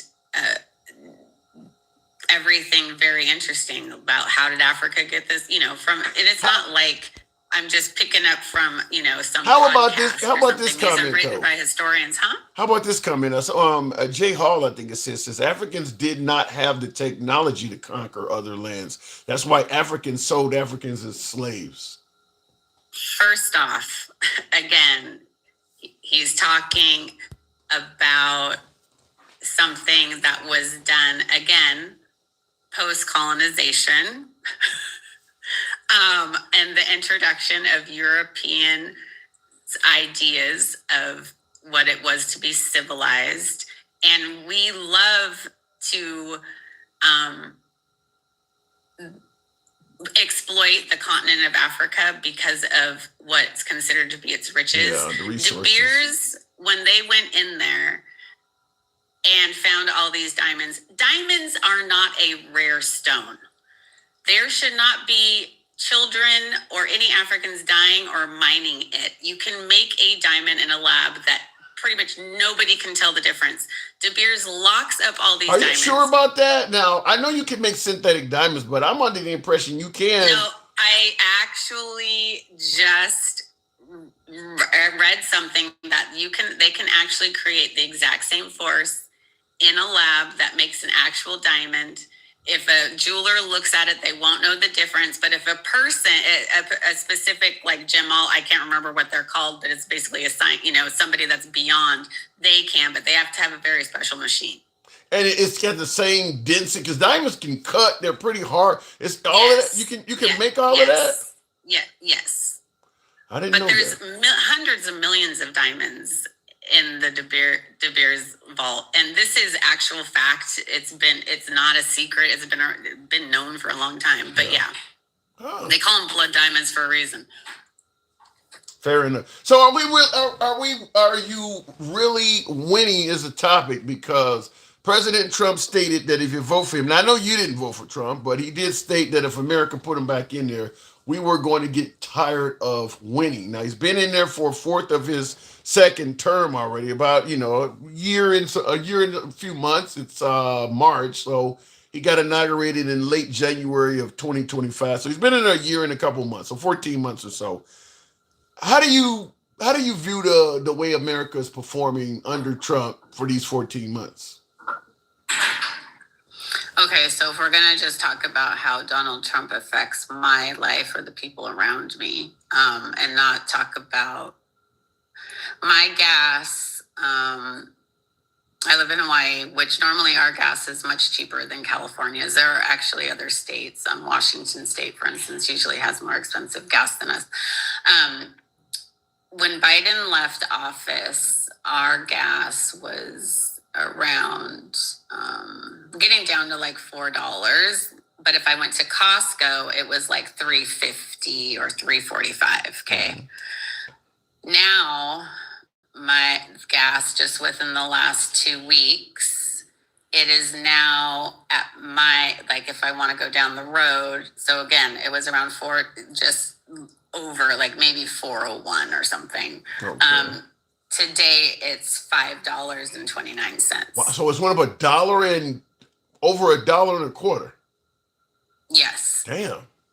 I was thinking about And- coming to Hawaii. My God, maybe not. Yeah. So I mean, that's something that I feel. I mean, I only have to drive about 18 minutes to go to my work, but the whole rest of the way is uphill. And it's just about how much more this week I'm paying to fill up my tank than I was even 3 weeks ago, or even a year ago. It's absolutely insane. So is it safe to assume you're not economically satisfied under Trump? No, because I mean, if gas is going up, food's going to go up. Yeah. Food's going to go up, and airline tickets are going to go up. Everything, heating, I mean, thank goodness I live on an island. I don't need to turn on the heat. But, I still need to, we have solar. We have 31 panels on my house, plus solar hot water. But,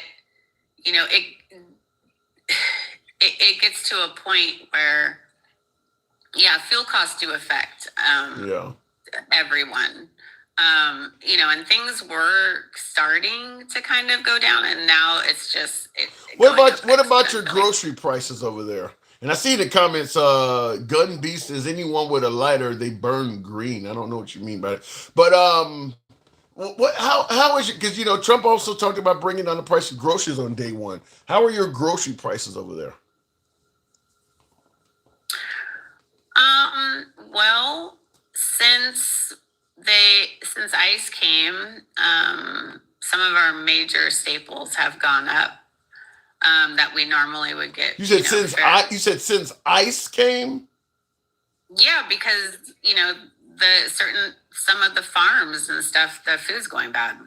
Because there's nobody. They took workers. How the hell do illegal immigrants get to Hawaii? So a lot of farms here, especially coffee plantations, they needed help because we have a lot of J1s here. So we have a lot of Filipinos. Like I would say, we have Filipinos. We have South. We have all kinds of people here. There is no majority ethnic group, which is really amazing. And but how do they get there? I mean, you got to sell. How does illegal? They fly. Oh, they overstay their visa. No, most of the people here are working here. They have a J1 or some sort of document. So the Hispanics and the Latinos that they got, a lot of the coffee farms, because we have a special type of coffee here. It's called Kona coffee. It's because of the volcanic, in the soil. It's amazing, and they needed help. Not everybody wants to work on it. But you didn't have any. You didn't have any. They recruited a bunch of people from Mexico and South America to come and work on the farms, and they were also here to work. I guess you'd call them migrant workers. Were they documented? Yes. Were they illegal? No. Did you have a lot of ICE there? Did you have a lot of ICE on that island? They're all around. I mean, they've taken Australians. They've detained. They came and swept. I think one of the coffee plantations and took like over 100 people. So the coffee, yes, is and how does that affect everyday life? It's a trickle down thing. You're missing out on people that are spending money. So it's hurting our economy. When people don't feel that it's safe to travel to the United States, shocker, Hawaii is the United States, and you're getting, the troubles at the airport. People aren't coming here. Our tourism is down almost 50%. Yeah, Vegas and Disney World, all of them are hurting. I've heard that tourism, because you're right, people are not coming. That is the only thing Hawaii has as an economy, because everything else, their sugar, everything else was pretty much taken over by Dole and, all these other, corporations, and nothing belongs to the state. Wow. Except for, the small farms and, and the You don't hear a lot about Hawaii on the mainland. I did not know ICE was. I didn't know you guys even had a lot of illegal immigrants there to begin with. But you don't hear a lot about Hawaii being discussed here, just like Puerto Rico. You don't hear a lot about what's going on in Puerto Rico or Alaska. All of them little places, Right. they don't talk about Well, that. we hear about it on the Hawaii news of like because we have a large military base. Here we have one, a small one where they do training here on the Big Island of Hawaii, where I live. The servicemen are married to all different kinds of people. They detained a Australian who was coming to visit her husband, who is in the service, and kept her for 3 days, and then revoked her ability to ever come back to the United States and sent her back to Australia. She was on the, it's a Hawaii resident and a legal citizen has been detained for weeks and hasn't been able to get out. These things are happening. The stories are legion, and they're not making you. They're to brown citizens, and people wonder why, Black people, because we are a target. If you are Caucasian and don't have an Well, you said accent- Australia though. That's not black. They're not brown. That's white person. don't know. Everybody's got their things, but it is what it is what it is. Fair enough. I gotta move it on, Arsha. Good talking to you again. Another thing, we're quick. not winning. I'm going to say another thing. Iran. There is a really good reason why no other president has ever done this. It's because they know it's going to be a quagmire, and they knew that it was going to affect. I believe that. I believe. I'll discuss it on the other side. I said that yesterday. We are more dangerous here. We are more dangerous now than we were. In more danger Yeah. to like a terrorist attack now than we were. Oh yeah, a for month ago. for retaliation purposes. And it's already happening, and people need to. If you support this as a MAGA person, one, you're obviously not MAGA. You're just a Trump cult member, because this is not what he ran on. That was one thing I was actually hoping that he might actually stick with. But look where we are. Look where the world is. They don't want to help us. I wouldn't want to help us after all the shit He still has 2+ years, but I gotta go, Arsha. We'll see what happens. Appreciate it. All right, bye, Tim. Thank you. And the retaliatory part, I definitely agree with her. Is that we're going to receive some retaliation. Some real retaliation. There's been a couple attempts.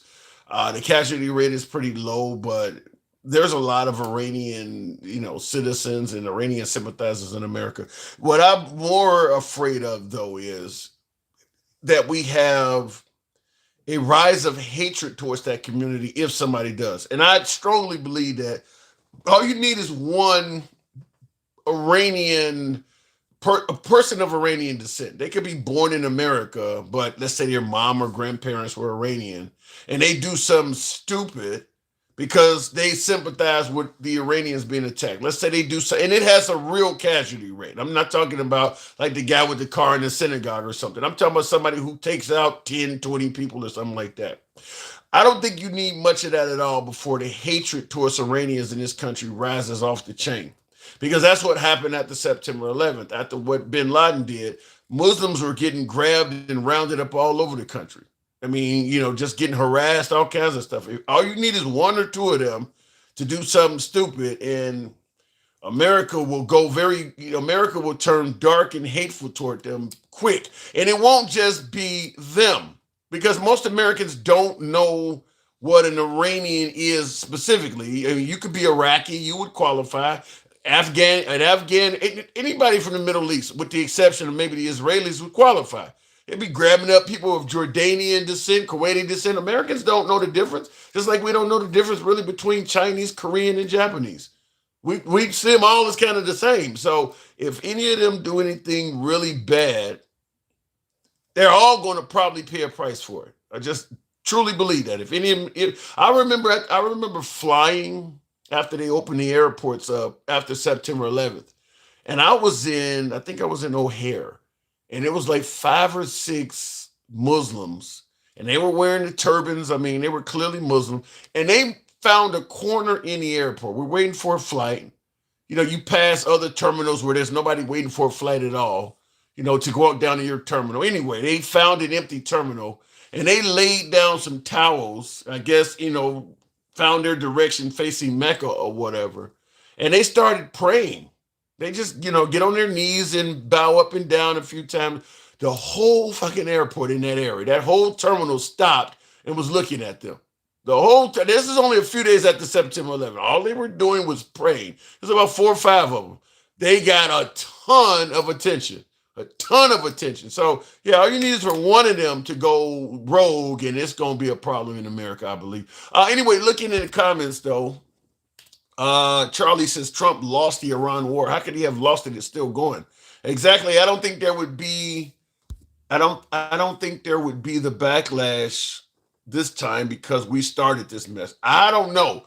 I agree we started it, but if they do something here on U.S. soil to some innocent person, there may not be backlash coming from the left, but there's plenty of people on the right that would be very angry about it. So I think there will still be a lot of backlash regardless. Travelman, good evening. Welcome to the program. And I see in the comments, somebody says, Blah says, are you really stupid? No, I'm here for you to educate me. MAGA really is stupid, he says. Travelman, good evening.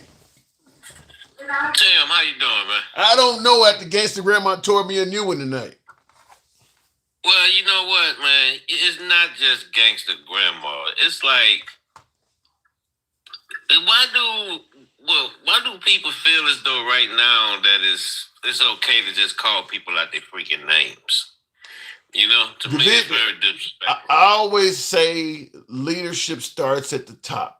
The leadership in this country right now is doing exactly what you're asking. Why do people feel like it's okay to do? Well, the leadership has made it okay. So a lot of the citizens are thinking like, okay, well, if it's okay, it's okay. The organization would be a reflection of the leader. Doesn't matter the size of the organization. Yeah.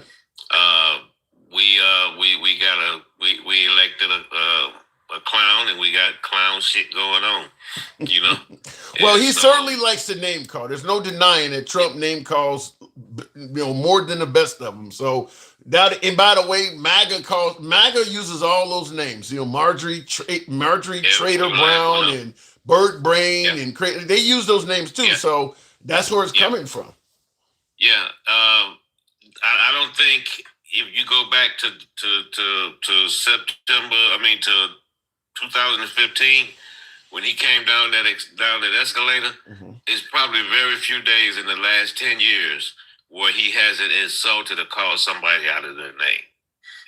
My guess is, but do you think it started? I mean, he wasn't on the national stage as strongly as he was once he became a presidential contender. But based on how he has been as a president, you got to assume when he was a businessman, he was doing this stuff. Calling the same way. Yeah, it's the same thing. Yeah, he was doing the same thing. When he was on Larry King Live or whatever, he was calling other people stupid. They didn't know what they were doing. You know, this is a guy who grew up with a giant silver spoon in his mouth, man. You know, with his casino, his father had to come down one night. I think he bought $2 million worth of chips to help his casino out one night. Wow. And he got in trouble with the gaming commission in New Jersey. You know? So we're not dealing with the swiftest, we don't have the swiftest leader in the cookie pack right now. You know? Well, I mean, listen, you're right. He was born with a silver spoon. And even he claims he only borrowed $1 million loan from his dad and turned it into $1 billion business. Fact is, most of us can't borrow $1 million from their dad. So that alone is a flex. But Yeah, I think he has been accustomed to treating people any way he wants to and getting successfully whatever he wants. I mean, I think he's done it with women, he's done it with businesses.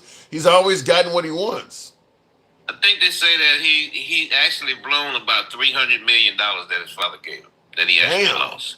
Damn. Yeah, somewhere along in there. It's a lot. He's had a good life. He's had a really good life. Yeah, he's had a good life, but and people tend to forget that the Trump organization is a niche organization. It's ran out of the 25th floor, whatever the hell it is, out of Trump Tower. So as far as personnel, I mean, he got people, spread out, got his name on a lot of different things, but it's not really a large organization. Yeah, he does $1 billion or whatever. But if you go down there and you take a look at some of his properties and stuff, they're actually not as valuable as he makes them out to be, and some of them actually lose money. Well, that's probably some of the 34 felony stuff. The evaluating, the property stuff is what that is. But I mean, whatever the case may be, he's certainly extremely wealthy now. So he's going to die a very, very wealthy man.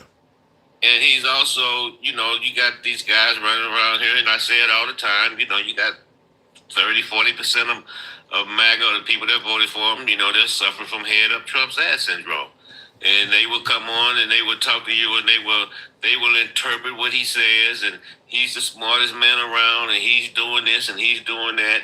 And then they get really they really get stuck on stupid when they start talking about how much money tariffs is bringing into the country. Like they don't realize that it's two people that's paying the tariffs. Okay, 90% of the tariffs are being paid by either the company or the consumers.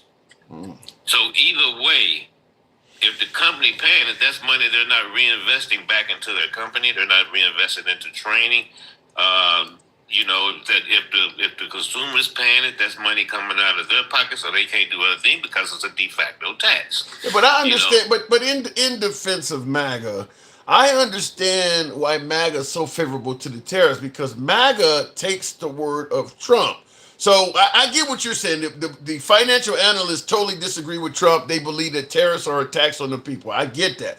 But Trump is telling folks that the tariffs are going to amount to a ton of revenue for this nation. So if you favor what Trump, but if you believe Trump, I can understand why you would think he's doing an incredibly great job for the country, because he's telling you, just like with Doge, a lot of folks who believe Trump believe that Doge saved us damn near $1 trillion. So I think the separation is folks who believe what Trump is saying is genuinely true and those who may question it.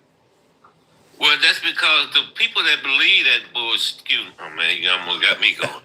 People that believe that BS, they constantly watch the right-wing media ecosystem, and that's what they're stuck in.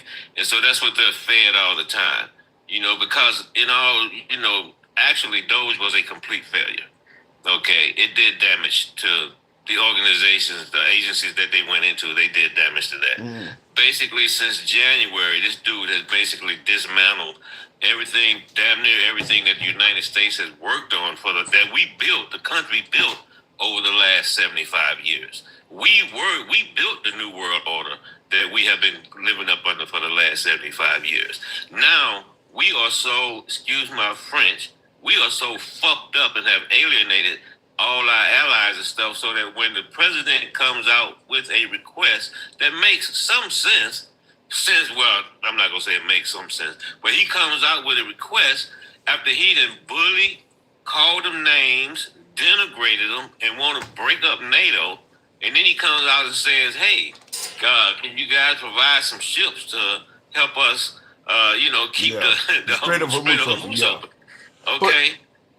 If you remember correctly, we had a ship up in the Persian Gulf quite a few years ago, and it got hit with an Exocet missile. Yeah. From Iran. Yeah, I remember. So we've had a couple of things happen over there. But don't forget, we've also, we put a flying object through a commercial airline over yeah, we Iran. did shoot down an Iranian airliner by mistake. We shot down with 265 Well, we people. said it was a mistake, but you kind of wonder. That is right. We did shoot down one of their kind of long. That's kind of been forgotten. But how about this one here in the comments? Angel says, I would rather have someone who's upfront and honest in insults as opposed to these BS presidents that were installed by the New World Order. So Angel's indicate. So hold on a minute, Tim. Hold on a minute.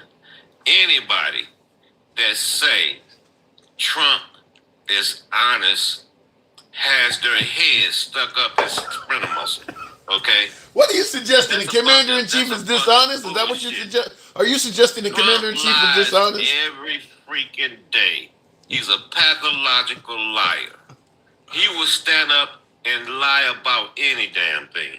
Okay, they are close to developing the ICBM that'll reach the U.S. mainland from Iran, and that was a bunch of bullshit, and he knew it because all the experts said. I've said it on this show before. All the experts have said that Iran was at least minimum 10 years away from having a delivery vehicle, a re-entry vehicle, to be able to put an ICBM on to reach the United States. They said it was at least 10 years away from that. And what also gets added onto that is that they're quote unquote obliterating their ambitions back in June of last year. Trump also said they were about a decade away from doing it. So go ahead. You know, he lies all the time. You know, and then he comes. You know what? Yeah, you want somebody that's honest? Well, you got the wrong damn clown in the White House right now. Because not only is he not honest, we are going full force into drill. Meanwhile, everybody else is passing us up on renewable energy. Well, right now though, if they drill, they would bring down the price of gas. Is that not a good thing? The companies don't want them to do it. Why would the companies want them to do that, bro, when they making $100 a barrel? Well, I'm saying, but the people want the gas to come down. Fuck the people. What the hell? You don't want gas to come? If Trump brings down the price of gas, you don't think that would be a good thing? Trump can't bring down. Come on, Tim. You know damn well Trump can't bring down the price of gas, bro. As long as gas is controlled, as long as the price of a barrel of oil is a commodity and is traded on the worldwide market, what we can do what the United States can do is basically really small. It might be able to do a little damage to it, but that's about it. That's about it. You know that, bro. So let me ask it to you this way then. How do you, we don't know because it's too early to so we're speculating, but how do you expect the Iran conflict, excursion, war, whatever the hell they want, how do you expect this to end? You know what, bro? I was thinking about that earlier today. And the truth of the matter is, we're in a really, and I've been cursing a lot here lately. You know, I've been coming over with you for a minute. You probably know I've been cursing more. What's wrong with it? This is free speech. Free speech. You know, speak your mind. Speak your mind.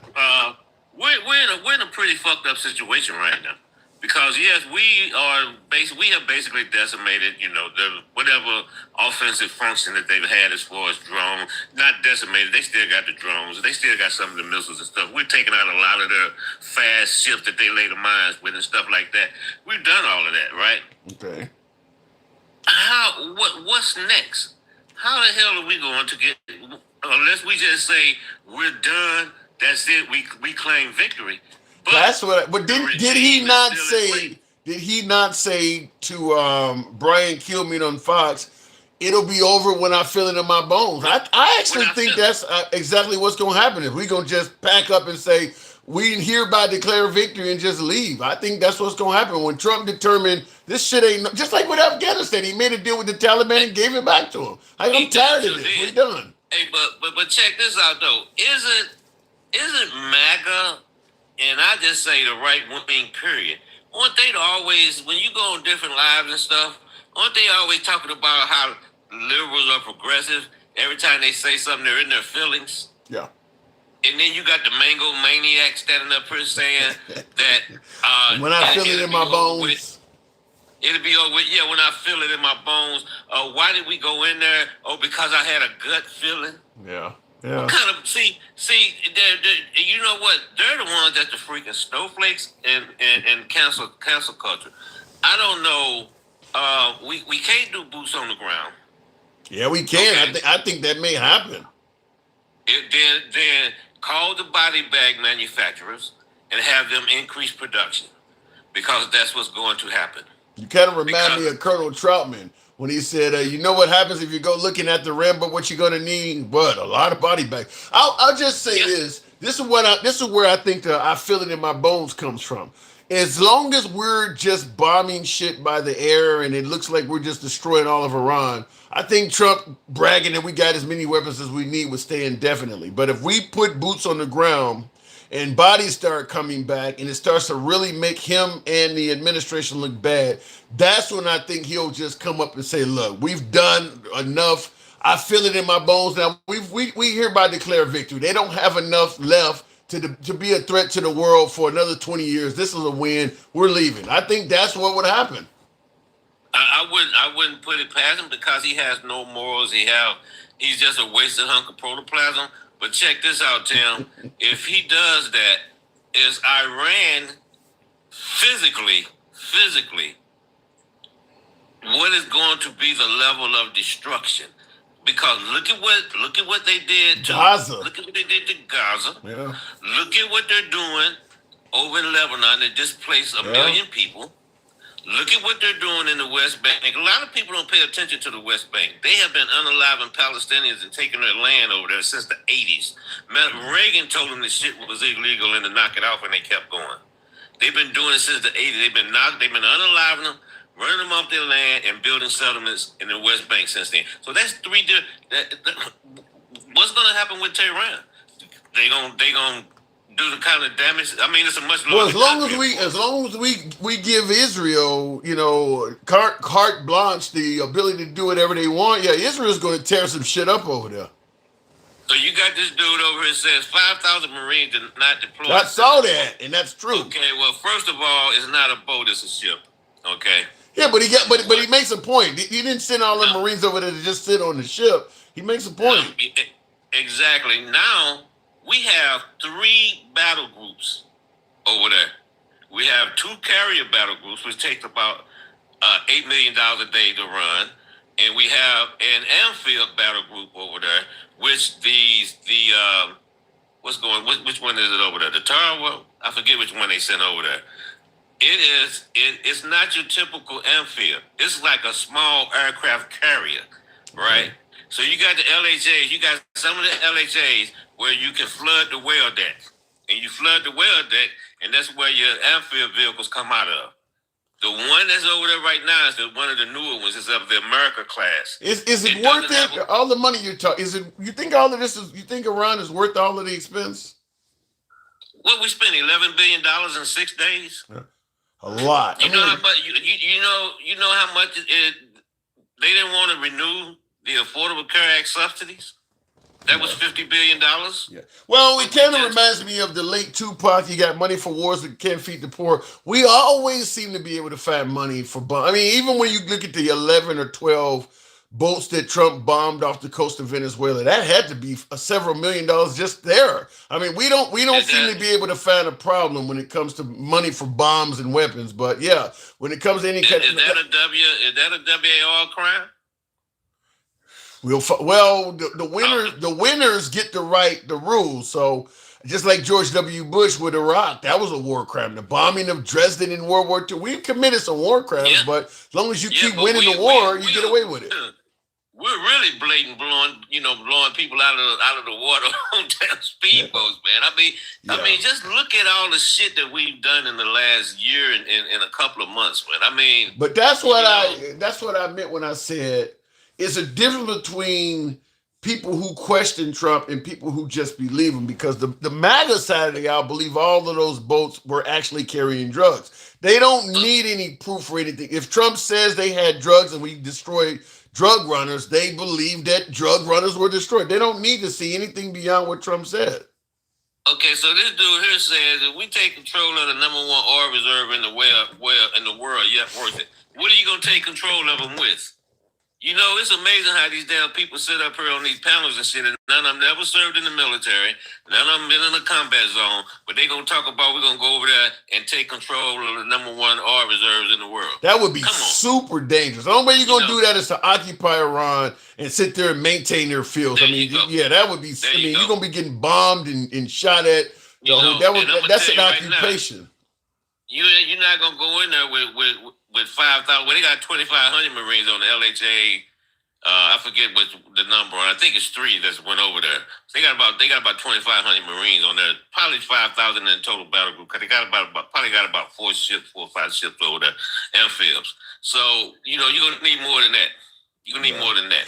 Okay. There's no way to do it without, like you mentioned, body bags at the beginning of our conversation. There's no way to take control of their oil fields, as he's talking about, without a lot of people dying. I mean, just imagine we got control of the oil fields. We're occupying that, and somebody out in the mountain somewhere send one of those drones and blow up where you're at. I mean, the amount of casualties. You've seen oil fields burn. I mean, the amount of casualties from something like that would be insane. They're not going to just let us occupy their country and drain them resources without firing at us constantly. Well, Iran is not Iraq.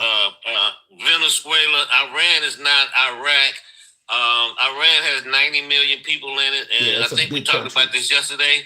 They fought an 8-year WAR with Iraq. It was a meat grinder. They do not give up. They gonna keep fighting, and we gonna end up. Yeah. It's gonna be a quagmire. Matter of fact, the damn Iranian, one of the Iranian government officials said today, we're just waiting on you to. They want us to put boots on the ground. To me, it's gonna be very similar to the mindset of Russia when they invaded the Ukraine. They never thought they would still be at war with the Ukraine 3 years from now. I mean, they thought it was gonna be an easy cakewalk, and just like with the Ukraine had to resolve to fight back, and a lot of folks started giving the Ukraine weapons and assistance, namely the United States. That's going to happen with Iran. Russia's already helping Iran. Next, you'll have North Korea, folks are going to step in and help them, and this shit's going to last on and on. I think the Trump administration thinks this actually is going to be over with before the spring is over. I don't see it. Well, Camaro 68 seems to think that they're going to drop 2,500 Marines on there, and they're going to hold the beach for a month and wait on more Marines to come.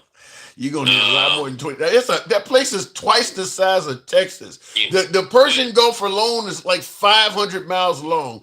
2,500 people that thing will absorb, that distance will absorb 2,500 people like nothing. I mean, not only that, the topography of the landing area, the beach area down there, mountainous. You're getting out of the water right into a mountain. All kind of stuff going on, Yeah. So okay, yeah. I mean, yeah. What happens is 2,500. What happens is you send 2,500. Something happens, and all of a sudden you got to send another 5,000 or something to back up them, and then it's another. That's what happens. You start out with 2,500, and as some of them are getting overran and coming home in body bags, you swell up and send another contingent to make sure you backed up the first 2,500. Next thing you know, you got to send more to back up. I mean, it's going to end up being thousands, but it started out with 2,500. And one quick thing, they had a fire on the USS Ford, right? I didn't hear about that. They had a fire a couple of days ago on the USS Ford. It was in the laundry room. Well, my cousin is on there, and she actually her berthing area is not too far from the laundry room. So basically, everything that she had on there, they got to get rid of because it's burned up.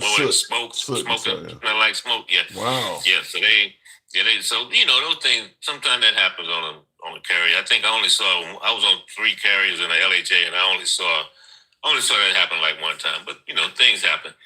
But those once again, the Ford been out there. I think by the time they get back, they would have done a 11-month cruise. Damn.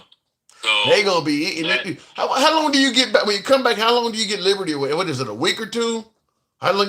When you come back, the all the ships, excuse me, all the carriers on the road. You got 11 carriers. I heard somebody talking about earlier today. Oh, we got 11 aircraft carriers. Yeah, but they're all on different. You got schedules. So when you come back off of deployment, this one is 10 months, but normally there's 6 months, 7 months. You come back, and they do what we call a stand down, and that's for 30 days, and that's when guys take leave. Things of that nature. The ship goes down to a skeleton crew. Then once those 30 days is up, then you go back out to sea for like a week, and when you pull back in, you go into the shipyard. Normally, depending on what has to be done, normally they go into what they call an SRA, and that lasts about 3 months, called Selected Restricted Availability. And that's where you go in and they actually repair the ship, because the ship been out for 6 months. It's been actually on a rotation for a whole year. So out of a 6-month deployment for that year, you've gone about 8 months, because you got to do your workups to prepare for the cruise, right? The pilots got to get their flight quals in and all that kind of stuff, touch and goes on the flight deck, all of that. So you go in and then you go into the yards, and then if they need to do an upgrade on something, they do that. They make all the repairs and stuff from being out for 6 months. And then when you come out the yards, boom, you're right back at it again. Then you go into your cycle to start your workups. And then once you finish your workups on the East Coast, you might go out and do a Unitas, which is up in the North Atlantic, and you go above the Arctic Circle and all that good shit. And then you come back from that, and then you have about 4 to 5 weeks. We call a palm period. And during that 4 to 5 weeks, guys don't really take leave, because the ship is being loaded for the 6-month deployment. And then, boom, you're back out on the schedule. So one time we came in in March, right? And then we was back on the med that November. We pulled out November the 1st, and we didn't touch land again until January the 3rd. So over in the Mediterranean. Yeah. Wow. Well, I would rather be in the North Atlantic than in a war zone. So I mean, well, one quick thing on that is and then I'm out. One thing about that, when the Navy keeps an op tempo like that, there's two things that happen, especially as part of a carrier and on the destroyers and stuff. The divorce rate goes up, and the retention goes down. And so that's why they try to keep all the deployments at 6 months. Makes sense. I mean, the longer you're away from your spouse, the more both of y'all have problems with that. Yeah, I can see that. And people don't want to stay in. Come back home, come back home, man, your wife will tell you, you know, if it's time for you to get out, you got to go. I'm not going through this again. You got some that do. You know, I stayed, I stayed in, I did 3 years in the Marine Corps and 17 in the Navy. Wow. So, well, thank you for the service, as I always say. You're welcome, bro. Yeah, I'm glad you're not involved in this shit, man. It's good to have you here. I'll go ahead and move it on. Actually, I was over there when when Sadat got assassinated back when he got assassinated back in the 81 when he got assassinated. Then we also went through the Suez Canal. And then I was also deployed when they had the Beirut bombing over in with the Marines. Yeah, that was bad. Yeah, that one was bad. Yeah, and then it was over there too when they kidnapped the Marine colonel. A couple of things. Fair enough. All right, Travelman. All right, man. Appreciate going down memory. Thank you for coming through. All right, moving on with the program. Thank you for Travelman. Women need to find Gen X. Says women need to find God. I mean, women, I think a lot of women have found God, Gen X. Anyway, I do appreciate the 117,000 likes. Some of you folks showed some love by helping out with the hat and mustache and TikTok cap goals. We didn't quite meet the goals, but thanks some of you folks for the program. You guys know how we run it. We don't block, ban, or censor anyone. That's how our program has been from day one. We are always MAGA friendly. Nevertheless, liberals are welcome as well. It was kind of rough at times tonight, a bit. Gangster Grandma, very upset because I didn't let her Galaxy again. By the way, the Galaxy rule still exists. When we bring folks up, you can sit in Galaxy and talk to the folks and take them on or whatever the case may be. It was just that one person. I said, don't Galaxy the guy, and she didn't like that. So it is what it is. But I do appreciate you folks tuning in as usual. We don't block, ban, or censor. Our comments go left of Bernie Sanders to I'm having dinner with Q. Before we bail out, if you're following us on TikTok, Instagram, or Substack, if you're watching us live on any of those platforms right now, I ask that you follow the program. If you're watching us on YouTube, give us a sub. And give us a last minute, click the like button on YouTube. Help take us out. It'll help out with the algorithm of the program. Thank you in the comments. Ryan says, good show. I appreciate that. And real quick, I'll read a couple comments. They want to make a new world order that all religions are going to save you and humans can make peace around the world, that it would be great without God, Jesus. Nope. Again, trust in Jesus. No, ma'am. Look, I say all the time, I was very, I grew up in the Baptist church. I was in Bible school every summer and things like that. We grew up fairly religious. I'm not anywhere near as religious anymore. Now that I've gotten older and been able to, religion causes a lot of chaos, wars, oppression. I don't know. I mean, I get the 10 Commandments and the pursuit of doing what's morally right. I get that, because a lot of folks feel that without religion, people would not do what's morally right. I totally dispel that rumor or that belief, because, there are some countries. In fact, I'll just say it like this. The countries that are the least involved with religion tend to be some of the safest countries out there. Like some of the Western European countries, like Denmark and stuff, that are not very religious. Some of the safest, the more stringent you go down the path of religion, usually leads to far more oppression and loss of freedom. I mean, obviously the Middle East, for instance, all of those countries are very hardcore religious. Even if you look at the Christian religion, back in its infancy, when countries were far more Christian based than they are now, people were not free. They were not free. There was a lot more oppression. I mean, we talk about the Muslim religion in modern times, but most of the stuff the Muslim religion is doing now, whether it's oppressing women or oppressing its citizens, or all the Christians were doing the same thing. The Christians just kind of evolved out of some of that stuff earlier than the Muslim religion, but the history of Christianity is very similar to the history of the Muslim faith. I had somebody say that, I think it was D.O. Hughley or somebody. He was talking about, there's virtually no difference between Islamic fundamentalists and like a white Christian nationalist. And he used the reason of, they both want you to follow their religion to a fault and dictate. I mean, the treatment of women, all of this stuff. I mean, so it really don't matter what religion you are. Most religions have a history of being very oppressive. You have to live life by this strict code. Whereas, you start talking to countries in regards to countries that are not very religious, and there's, they don't have this belief that you must do things this way, you must live like this, you must have a husband, you must have, they just don't have that belief. I mean, so, and when you don't follow that in religious sex, SECT, when you don't follow that, you tend to get ostracized and criticized.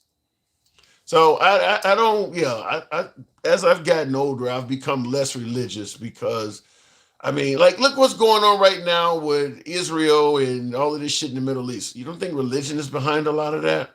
You don't think one of the reasons we favor Israel over all of those countries in the Middle East, religion is involved in that? Now, I get AIPAC and all of that pays a lot of money. The Israelis do pay to get us to sway their way as well, but religion is involved in that. Religion is involved in that. So, see, Gen X says, Tim, you need Jesus. No, I don't. No, I don't. No, and also, unfortunately, because I do believe in science, a lot of things I was taught coming up don't make a lot of sense either. And that, when it comes to religion, that just kind of hurt me as well. Is that, now I don't, as somebody who's gotten older, the Noah's Ark story makes no sense to me at all. And there's a lot of stories like that I question, like, you're going to tell me that you put two animals of every type on a boat and they all worked together and survived? That doesn't make scientific sense by modern standards. And there's a lot of stories like that, but I don't want to go down a religious path. I just want to say thank you, folks, for tuning in tonight. And we will certainly talk tomorrow. So you guys take care. I got to get up and go to work like everybody else. So I got to get my ass out of here. Thanks for tuning in. Thanks for smashing that like button. And you folks on YouTube, real quick in the comments, We the Rabble, you are shadow banned on TikTok. I won't be able to find you until a caller. I follow. What do you mean? What do you mean I'm shadow banned? Well, right now we had a guest and they put us on a 10-minute suspension. We, the Rabble. So we are shadow banned on TikTok for the next 10 minutes. But because the show is about to end, it doesn't matter. Tomorrow's show, that won't happen. It'll be over with. But sometimes you get a caller on there and they say something that TikTok wants to censor. They'll tell you for the next 10 minutes, we're not gonna tell new viewers about your show. And that's what it. Gangsta Grandma. I get shadow man every conversation Gangsta Grandma has. The warning comes up for the next 10 minutes. We're gonna end the visibility of your live so nobody knows I'm on. When Gangsta Grandma is on, it happens every show. And then the minute she goes off, boom, people start coming back in. I gotta go. I'll see you guys tomorrow. Thanks for tuning in.